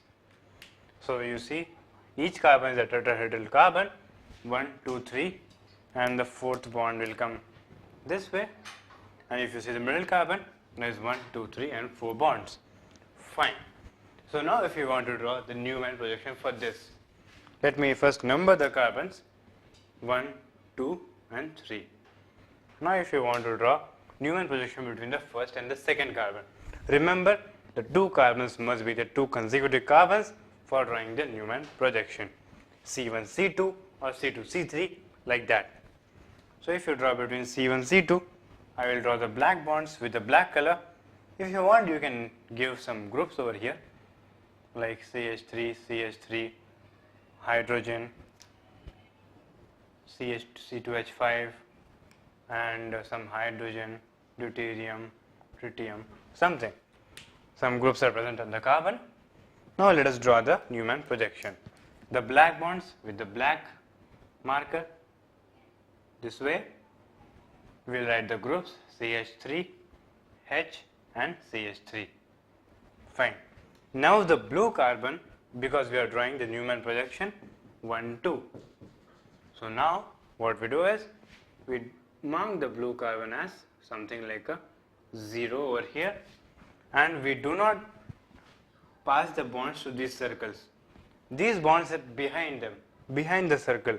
So the back carbon is represented by a big circle and a front carbon by a dot.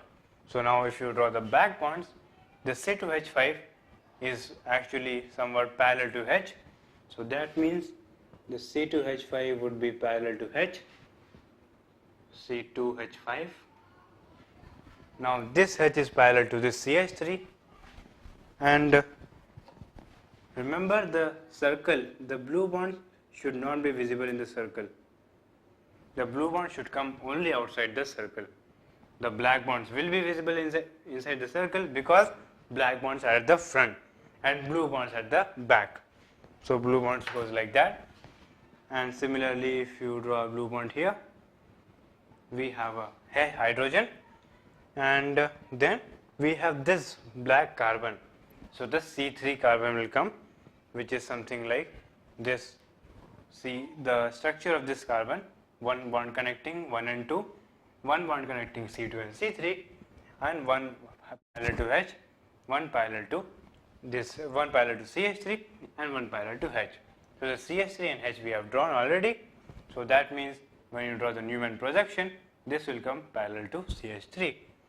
So I will again draw with blue, and I will write a C3 carbon because that's a huge group with. So if you write the full thing, this will be C, D, H, T. So this is the group.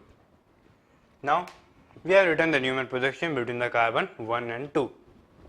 Suppose I want to write the Newman projection between the carbon 2 and 3. Now for writing that, we can write with this structure also, but now it won't be very clear to you how do you write it. You see the black and the blue are quite overlapping. So now what I do is, I will make certain changes over here. These changes will make us understand more better how do you write the Newman projections. So D, D and H. Fine. Let us now write the Newman projection between 2 and 3. 2 and 3. 2 and 3. So now first with the blue carbon is represented by a dot. First hydrogen, one carbon, this bond will be not shown in Newman projection because this is the bond between the second and the third carbon. So what we need to show is this C2H5 and this bond, the C1 C2 bond. So we can say this C12 bond. If you write the whole group, it will become quite messy, so I just avoid it. Now the black circle for the black carbon. Now the black carbon, the bond should not be visible inside the circle because it is at the back. So now you see that this tritium is actually in between the two blue bonds, the hydrogen and the C1 C2. So hydrogen C1 C2, you draw the tritium. Now what about deuterium? Deuterium is between hydrogen and C2H5. So you draw it like this. What about the hydrogen? It is between the C1 C2 bond and the C2H5. So it is between this way. So now this is the correct Newman projection with the C2 C3 bond, with the black carbon the behind carbon and the blue carbon with the front carbon. So there you have. This was how we write the Newman projections, and these exactly we will be using to study the different conformations of ethane, butane and cyclohexane. Let us start with ethane. Now before doing the conformations of ethane, let me define 3 more terms, because that will be useful in analyzing the ethane structure more. The 3 terms are the strains. What are the different types of strains that you observe in the Newman projections or the Newman projections of the molecules? So the different types of strain a molecule faces is angle strain. Now this strain is occurring due to the different bonding angles. We know that the hybridization predicts certain bonding angles. Now if the molecule cannot exist in that angle, then it causes the angle strain. For example, if you consider the cyclopropane ring, we know that by hybridization it suggests or it predicts that all these carbons are sp3 and hence the bond angles must be 109 degrees. But what do you think is the bond angle now? The bond angle now between the two orbitals becomes 60 degrees. So there is so much deviation from the predicted bond angle, and hence there is so much of angle strain. Now second one is torsional strain. Torsional strain. Now as we have seen in the Newman projections, sometimes we got projections like which were the bonds were quite close to each other, that is they were not visible at all. Now in these cases what happens, there is a kind of torsional strain due to the overlapping bonds. Not exactly overlapping, because the bond density is present parallel to each other. But suppose if this structure or the Newman projection is like this, then in that cases the bonds are not overlapping with each other. They are kind of present in a staggered structure. So that is why this is called a staggered conformation and this is called an eclipse conformation. So in eclipse conformations we have this torsional strain. What is a torsional strain? Torsional strain is the strain in the molecule or the instability that the molecule gets due to the overlapping bonds or the eclipse bonds. But that strain is not present in the staggered conformation or the staggered form because the bonds are not overlapping, they are in between each other. So now time for the third one, van der Waals strain. Now this van der Waals strain is very similar to the van der Waals force. It occurs between two molecules or two non-bonded molecules. Suppose this is H, this is CH3 and this is CH3, CH3. Now we know that this type of Newman projection means that the two CH3 must be something like this and like this.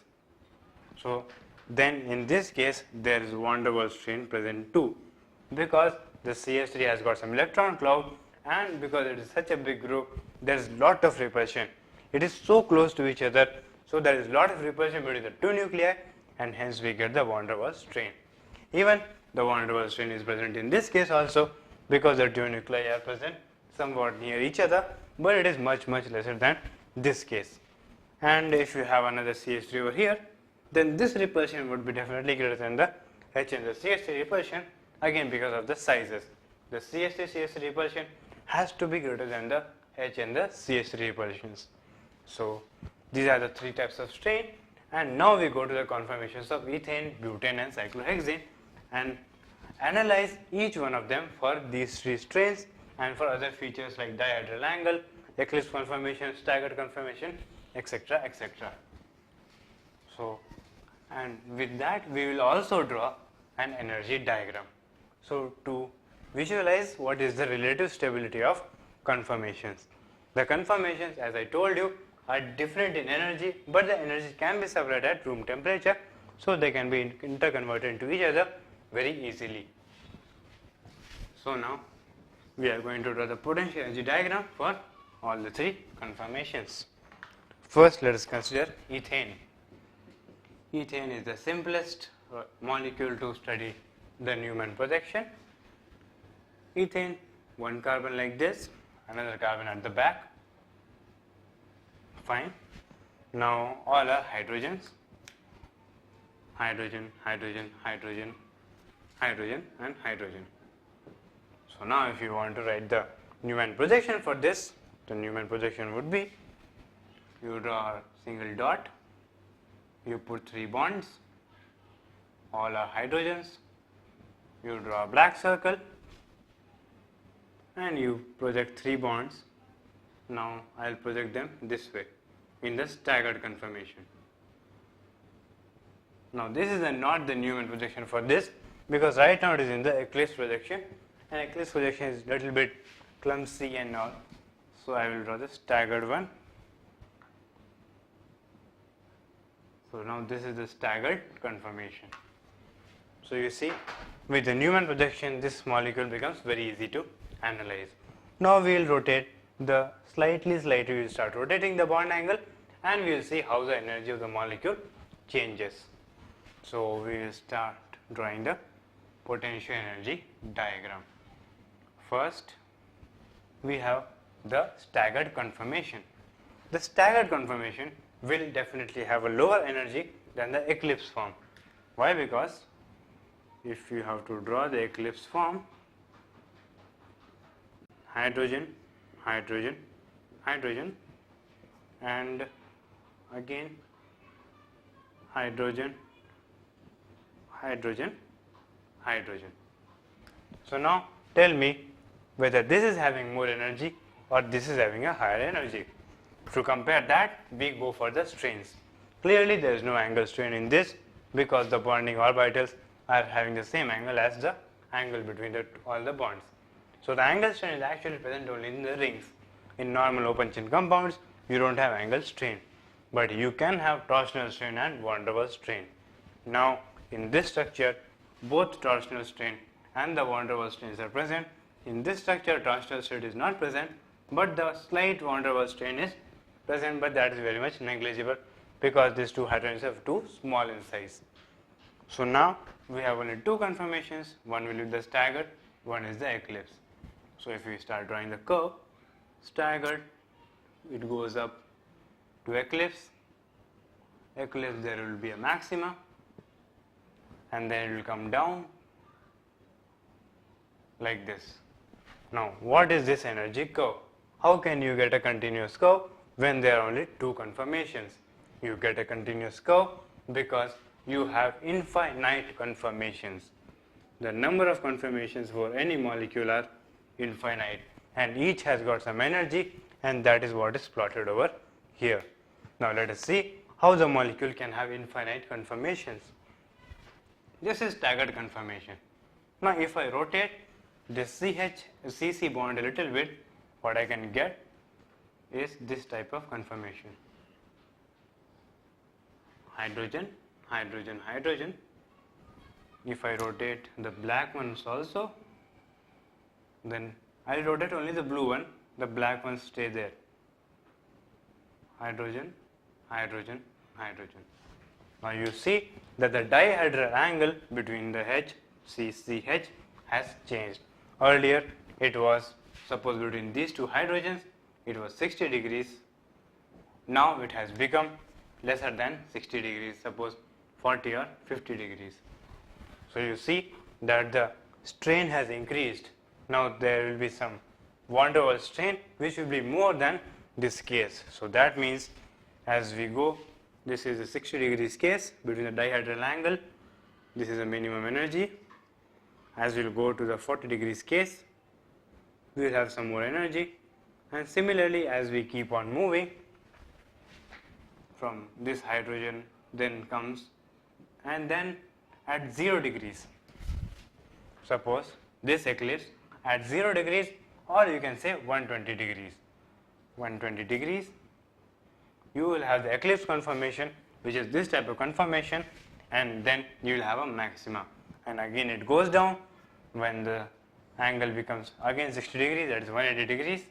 You get again a staggered conformation, and then similarly again at 60 degrees you will get eclipse, again at 60 degrees you will get staggered.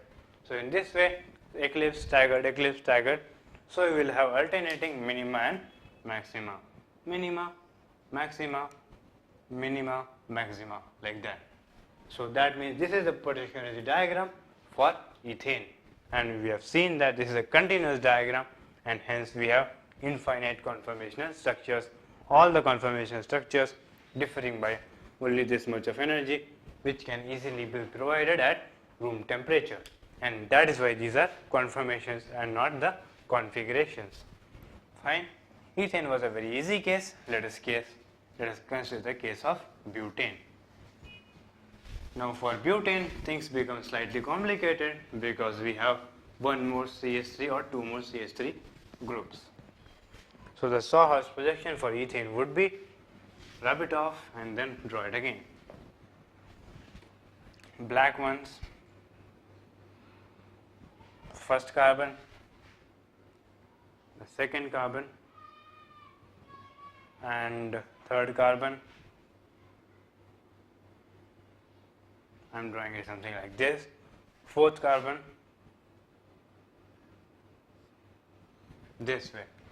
Now we draw the Newman projections across some bond. Let us take the 2 and 3. So we draw the Newman projection across the 2 and 3. Carbon 2 and 3 bond. So this is first one, carbon 2 is blue. So we will take a blue one, and let us leave some space so that we can see how different conformations in this can occur. So we will start drawing from here. First blue one, something like this, and all are hydrogens. All the groups are hydrogens, so I need not mention it. This bond, this bond. Now this bond is the bond which we are going to draw the conformation, so we don't show this bond, but this bond has to be shown, which comes like this, and this is a CH3 group. This is hydrogen, this is also hydrogen. Now let us draw the back bonds, black bonds, and as well as the back bonds. Now this bond, which is a hydrogen, is in between the hydrogen and the CH3 bond.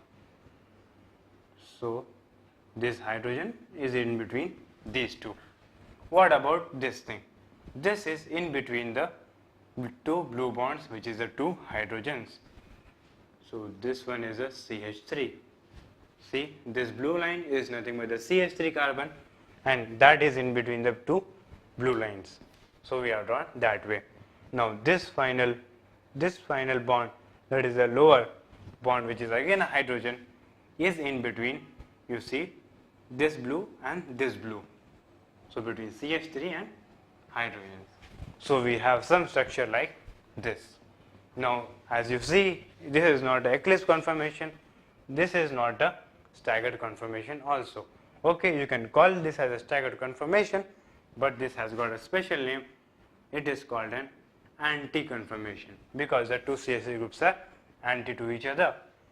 Now let us keep on rotating it as we have done in the case of ethane. So if you rotate the black bonds, keeping this thing fixed, and I will consider this tetrahedral angle. Let us start with 0 degrees first. Let us draw the Newman projection where the CH3 and CH3 are together, that is in the eclipse form. So the CH3 is black, so first of all think blue. Suppose I take CH3 like this, hydrogen and hydrogen, and I take CH3 this way. Remember, these two are eclipsed, that is they are exactly coincident on each other, but I cannot draw it that way. I have to give some space. Now you see, this is the worst conformation possible for butane because both the CH3 groups are eclipsed to each other, both the hydrogens are eclipsed to each other, and there is everything, van der Waals strain, torsional strain, except the angle strain. So this is the 0 degree case. The 0 degrees is between the carbon, methyl, carbon, methyl. So this angle is what I am considering right now for the dihedral angle, and it is 0 in this case. So the potential energy diagram goes something like, suppose you start from 0, then it starts from the maximum. Again you will have infinite conformers, so it will be a continuous conformation or a continuous graph. So now if I rotate this by 60 degrees, the black one, the blue one remains as it is, CH3, hydrogen, hydrogen. If I rotate it by 60 degrees, then I get something like CH3 and then hydrogen here. Sorry, I forgot to draw a black circle. In this case also you need to draw a black circle similar to that. This is CH3, this is hydrogen, this is CH3, this is hydrogen. Now this conformation is also a staggered conformation, but this has also got a special name. It is called a Gaussian conformation. Now you can see the energy of this has slightly reduced because the two CH3 groups which were eclipsed has now become staggered. So the torsional strain is removed, only the van der Waals strain remains.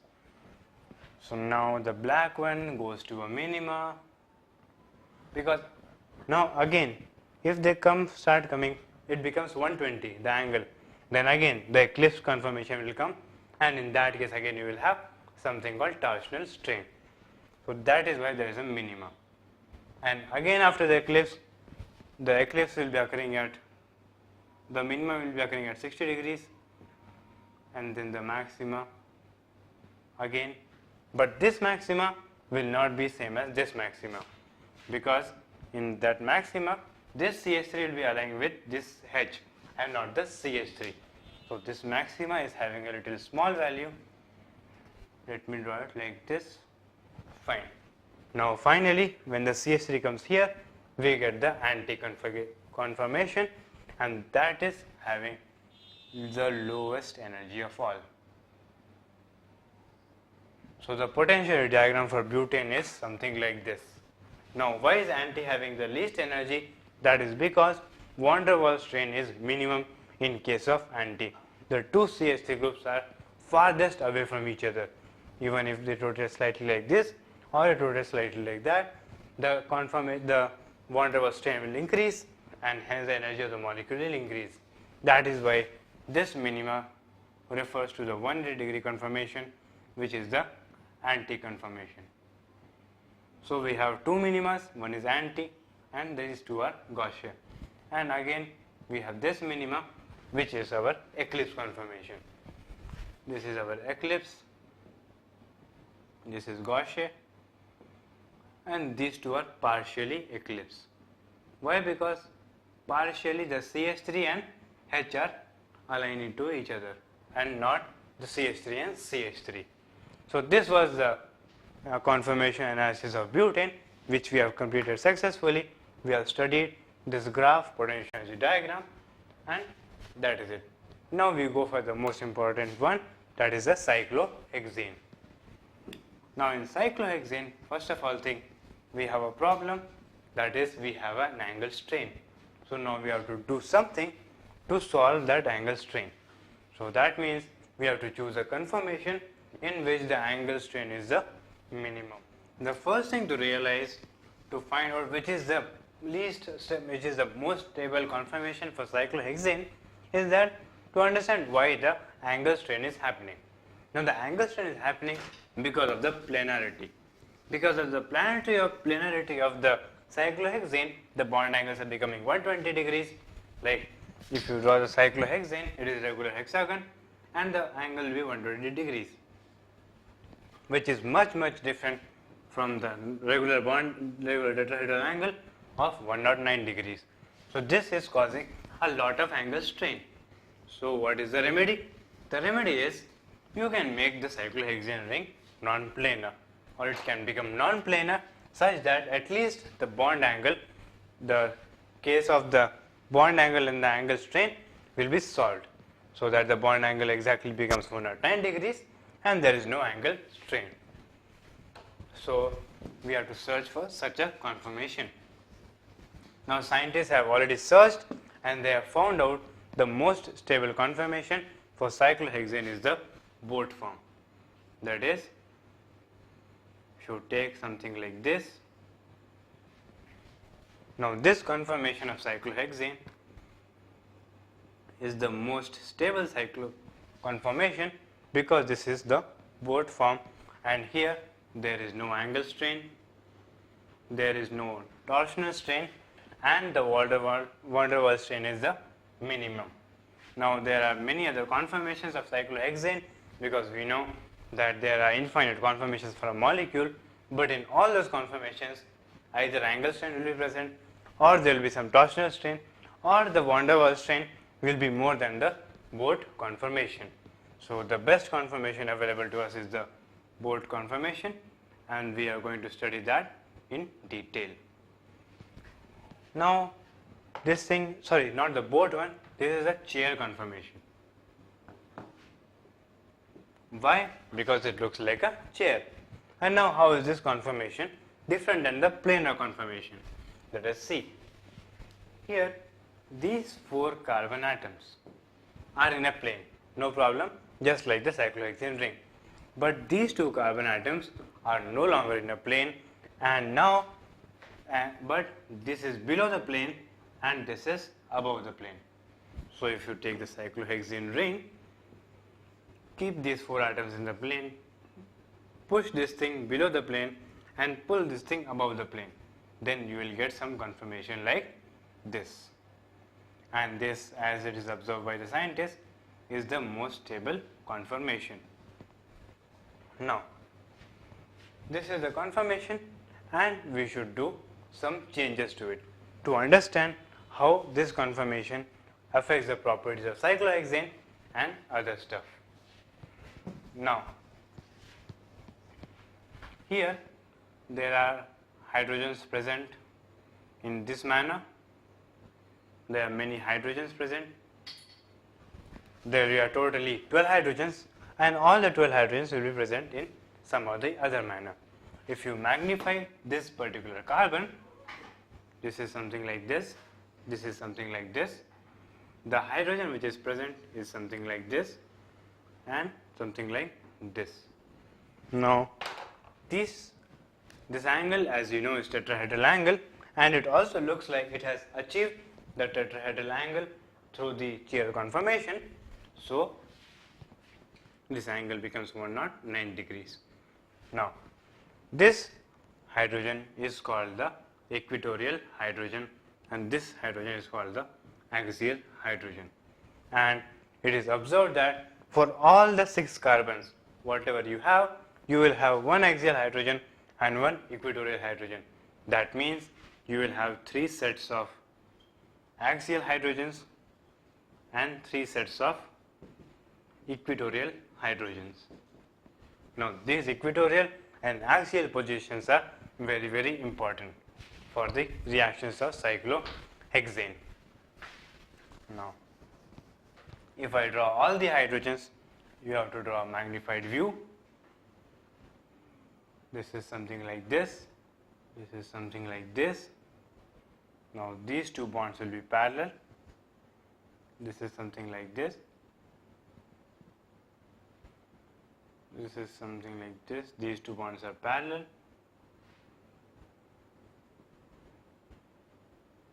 These 2 bonds will be parallel.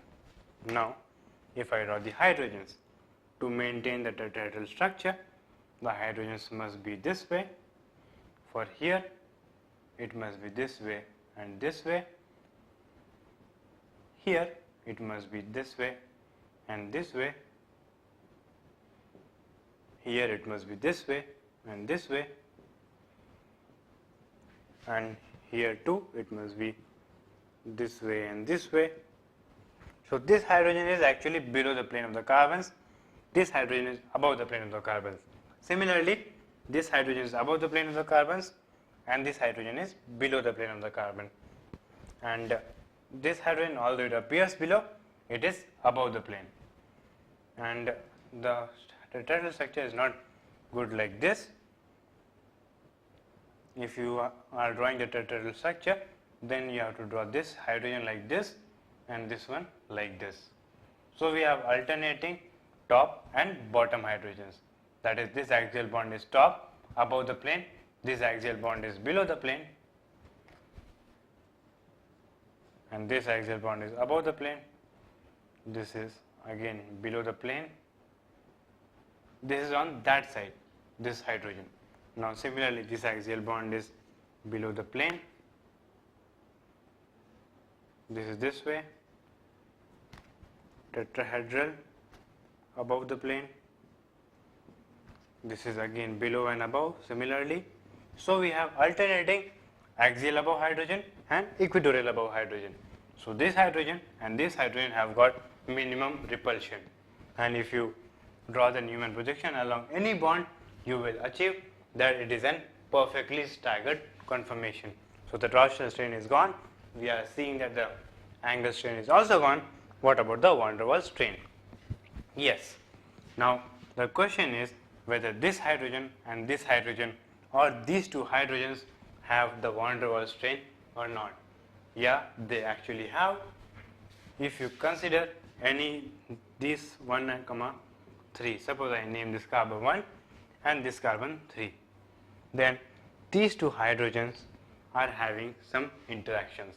These are called the van der Waals interactions, and here they are also called the 1, 3 diaxial interactions.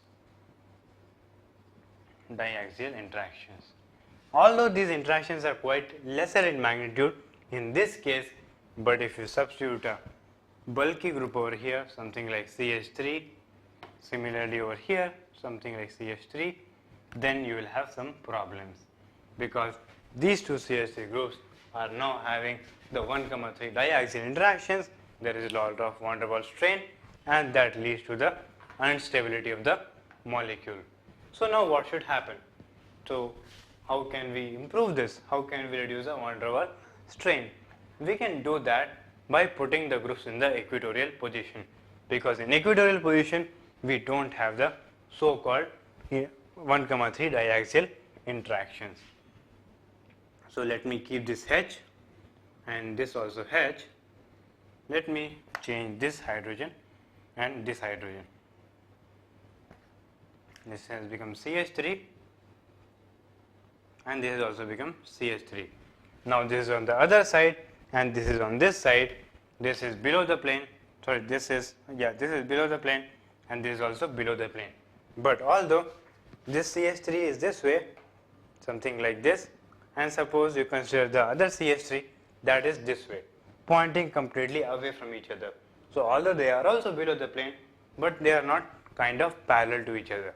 So that is why the 1, 3 diaxial interactions are reduced and there are almost no interactions. So that is why whenever a bulky group is present on a cyclohexane ring, that would prefer an axial position. Now this axial and we would prefer an equatorial position. Now this equatorial and axial position, if you just draw the planar structure, we cannot determine. We cannot determine whether it should come in the wedge structure or the dash structure. We can only determine if you draw the chair conformation and you see the different stabilities, whether it is equatorial or axial.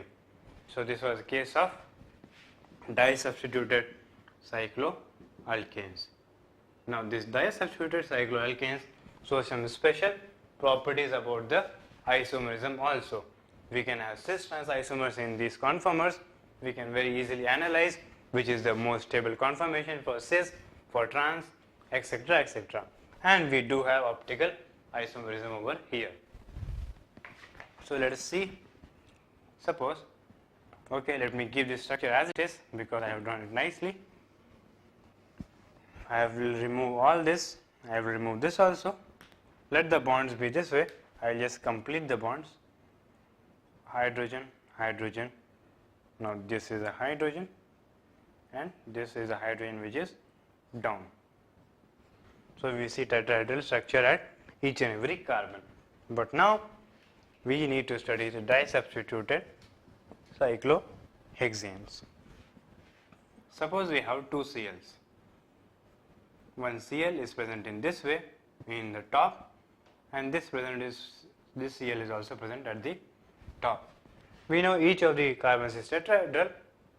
Although the tetrahedral structure is not achieved, but still we can have the top and bottom. We know geometrical isomerism is shown in the ring, that is if these two Cls are on the top or these two Cls are at the bottom. So this Cl, if suppose it is over here, here it is hydrogen, and this Cl is Cl here itself, and here it is hydrogen. So now these two Cls show the geometrical isomerism, and these two Cls also, this is the cis conformation or configuration, and this is the trans configuration. But now what is the perfect and the most stable configuration for these two? That is, whether these two should be up the plane or down the plane, we will find out through the conformations of cyclohexane.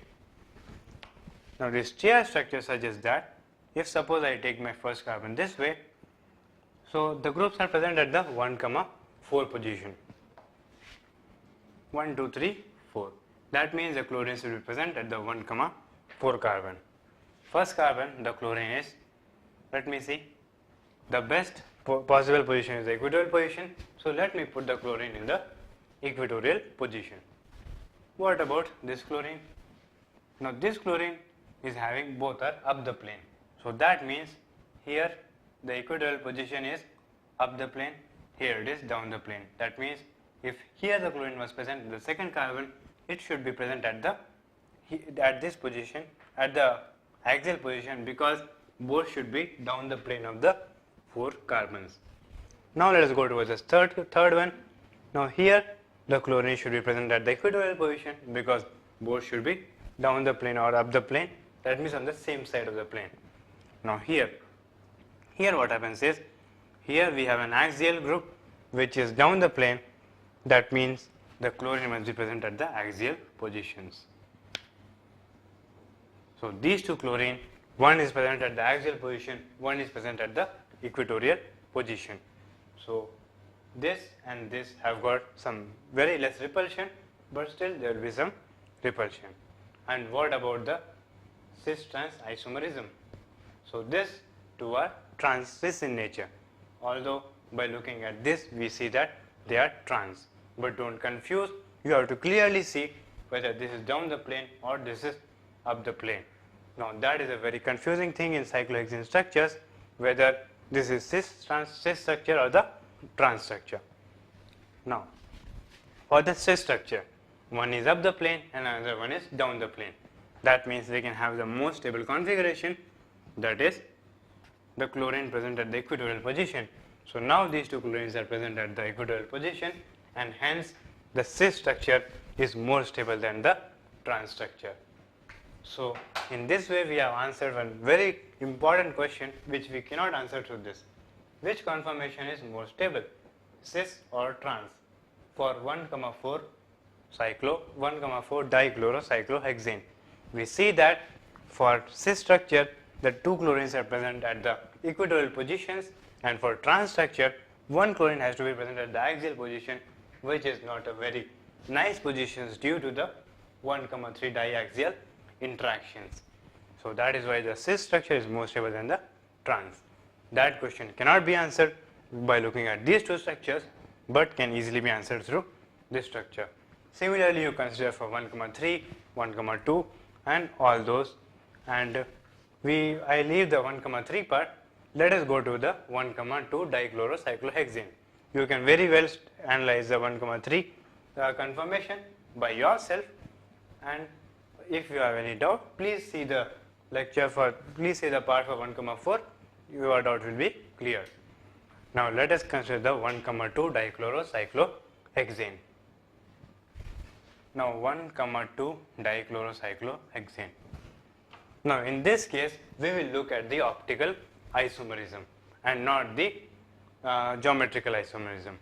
Why? Because we have already seen a case of geometrical isomerism, there is no need of repeating it.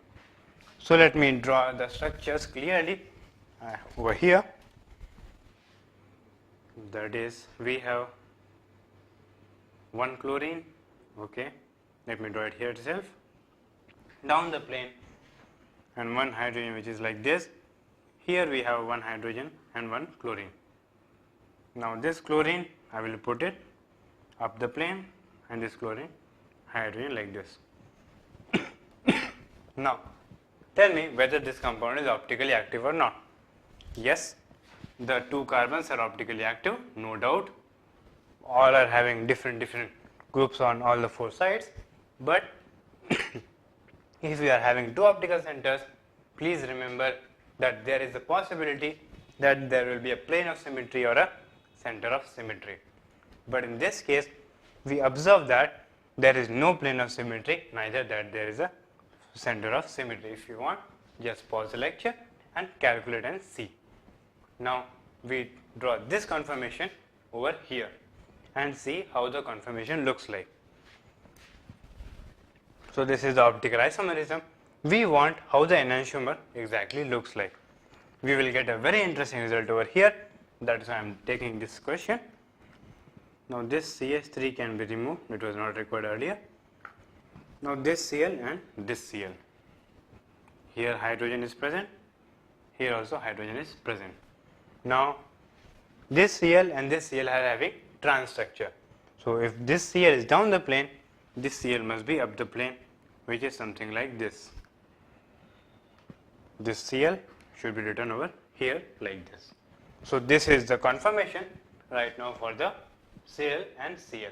This is a very stable conformation because we have taken trans and both are equatorial positions. Now, how do you get the enantiomer of this? You know what?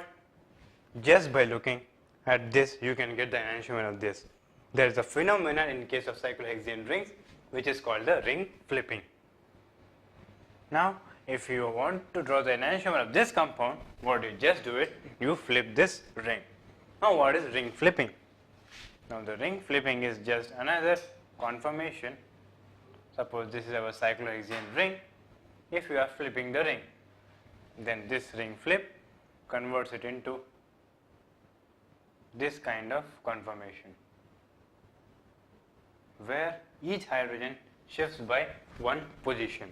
That means if you have this carbon number 1 over here, now the carbon number 1 would be, now it will be shifting to this position, that is carbon number 1 would be here.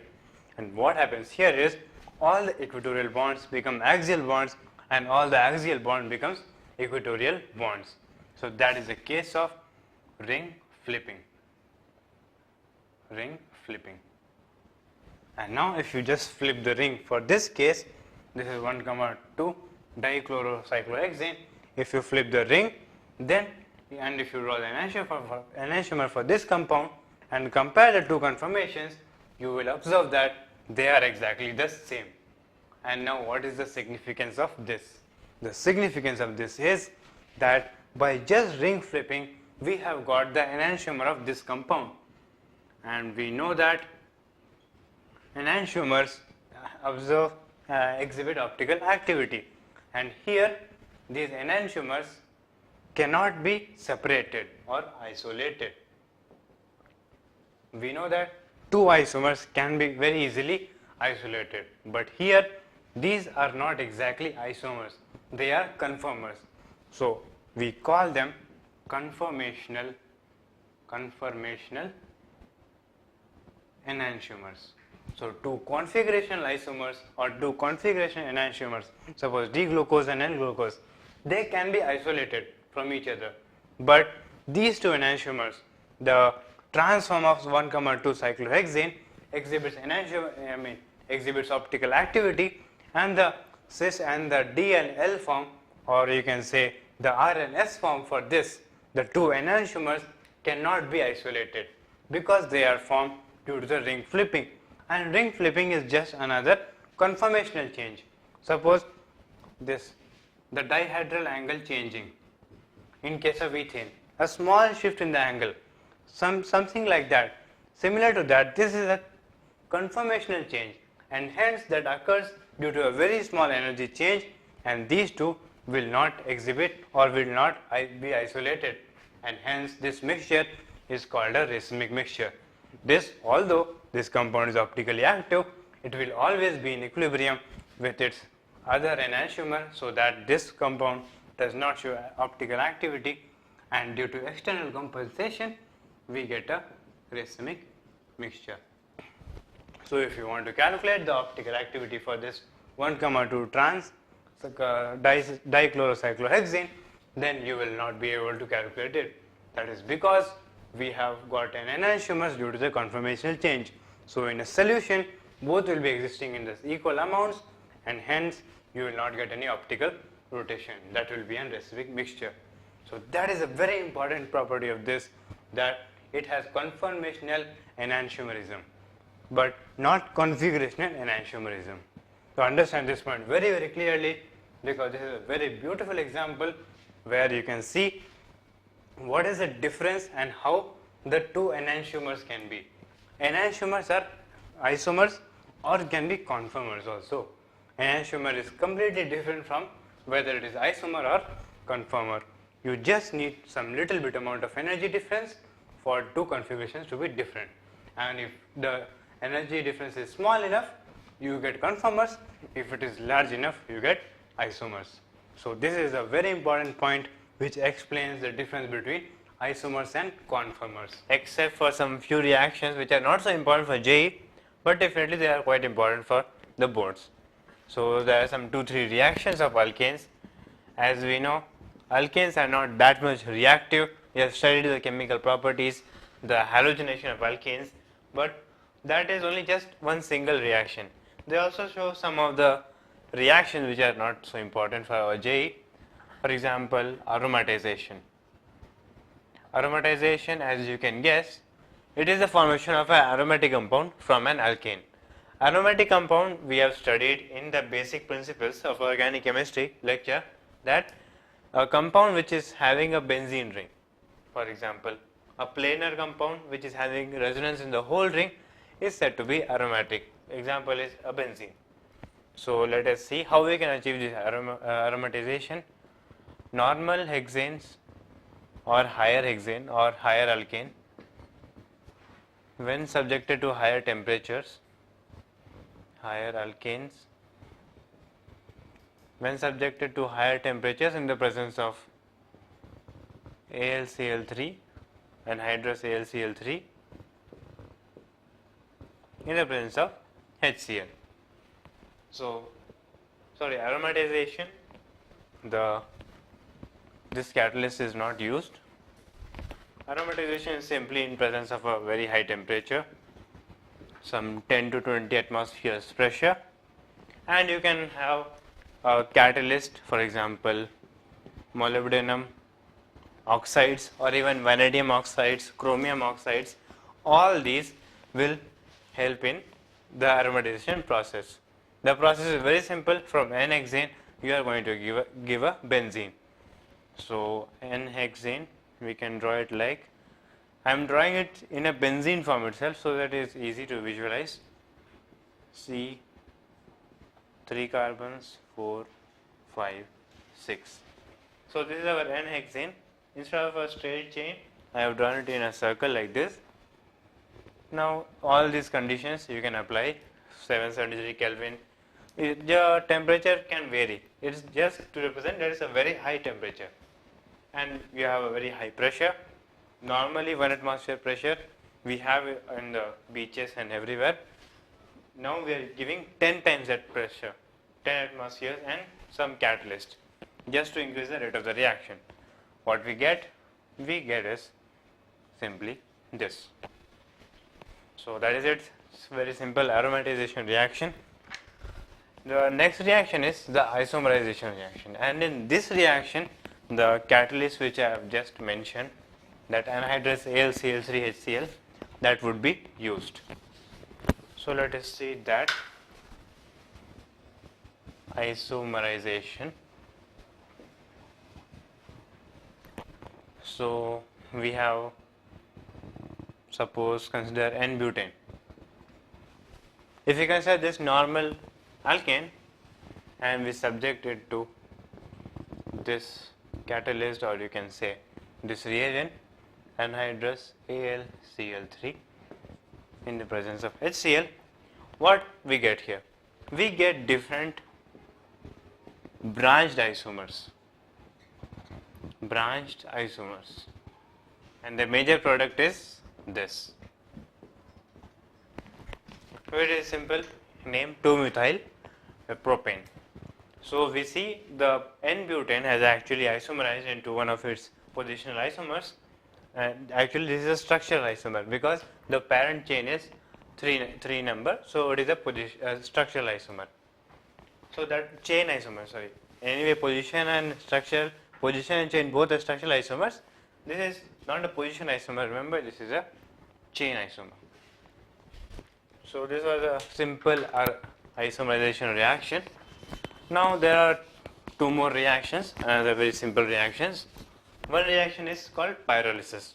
Pyrolysis, as the name suggests, it is a breaking down of a substance. So pyrolysis of alkanes, also means the same thing. I have misplaced this R. This R will come after Y. Pyrolysis. Let us take a big alkane, for example C6H14. This is hexane. Now if we subject this alkane to pyrolysis, first of all think what are the conditions required. Condition is a high temperature. Generally this is 500 degrees Celsius, a very common high temperature. That is why 773 Kelvin is coming again and again. So what are the products of pyrolysis if we subject this alkane to that reaction? The products that we obtain are a mixture of alkanes and alkenes as well. So I can write different products. Pyrolysis is not a controlled reaction. You cannot control what products you are getting. Only the thing you can get is you can break it down into several smaller alkanes or alkenes. So we get here C6H12 plus H2, then we can break it down into another alkene and C2H6. Combine them, you get C6H14. Here also C6H14. Here it has converted to an alkene. This is hexene. And here we can have even smaller products, for example C3H, if you consider alkene C3H6, then suppose CH4 plus what is remaining, 3 plus 1 4, C264H4. So this is the alkene here, and this is the alkene here, and this is the alkane over here. Very easily you can write the products of pyrolysis because you don't know what will be produced. A mixture of several things is produced. So that was pyrolysis, another very simple reaction. Now the last and the final reaction, which may be of some importance in JEE, that is called the oxidation of alkanes. Oxidation of alkanes can take place by applying suitable conditions. For example, if you apply suitable catalyst, you apply correct amount of pressure, you apply correct amount of temperature, all these when applied together will give us the oxidation of alkanes.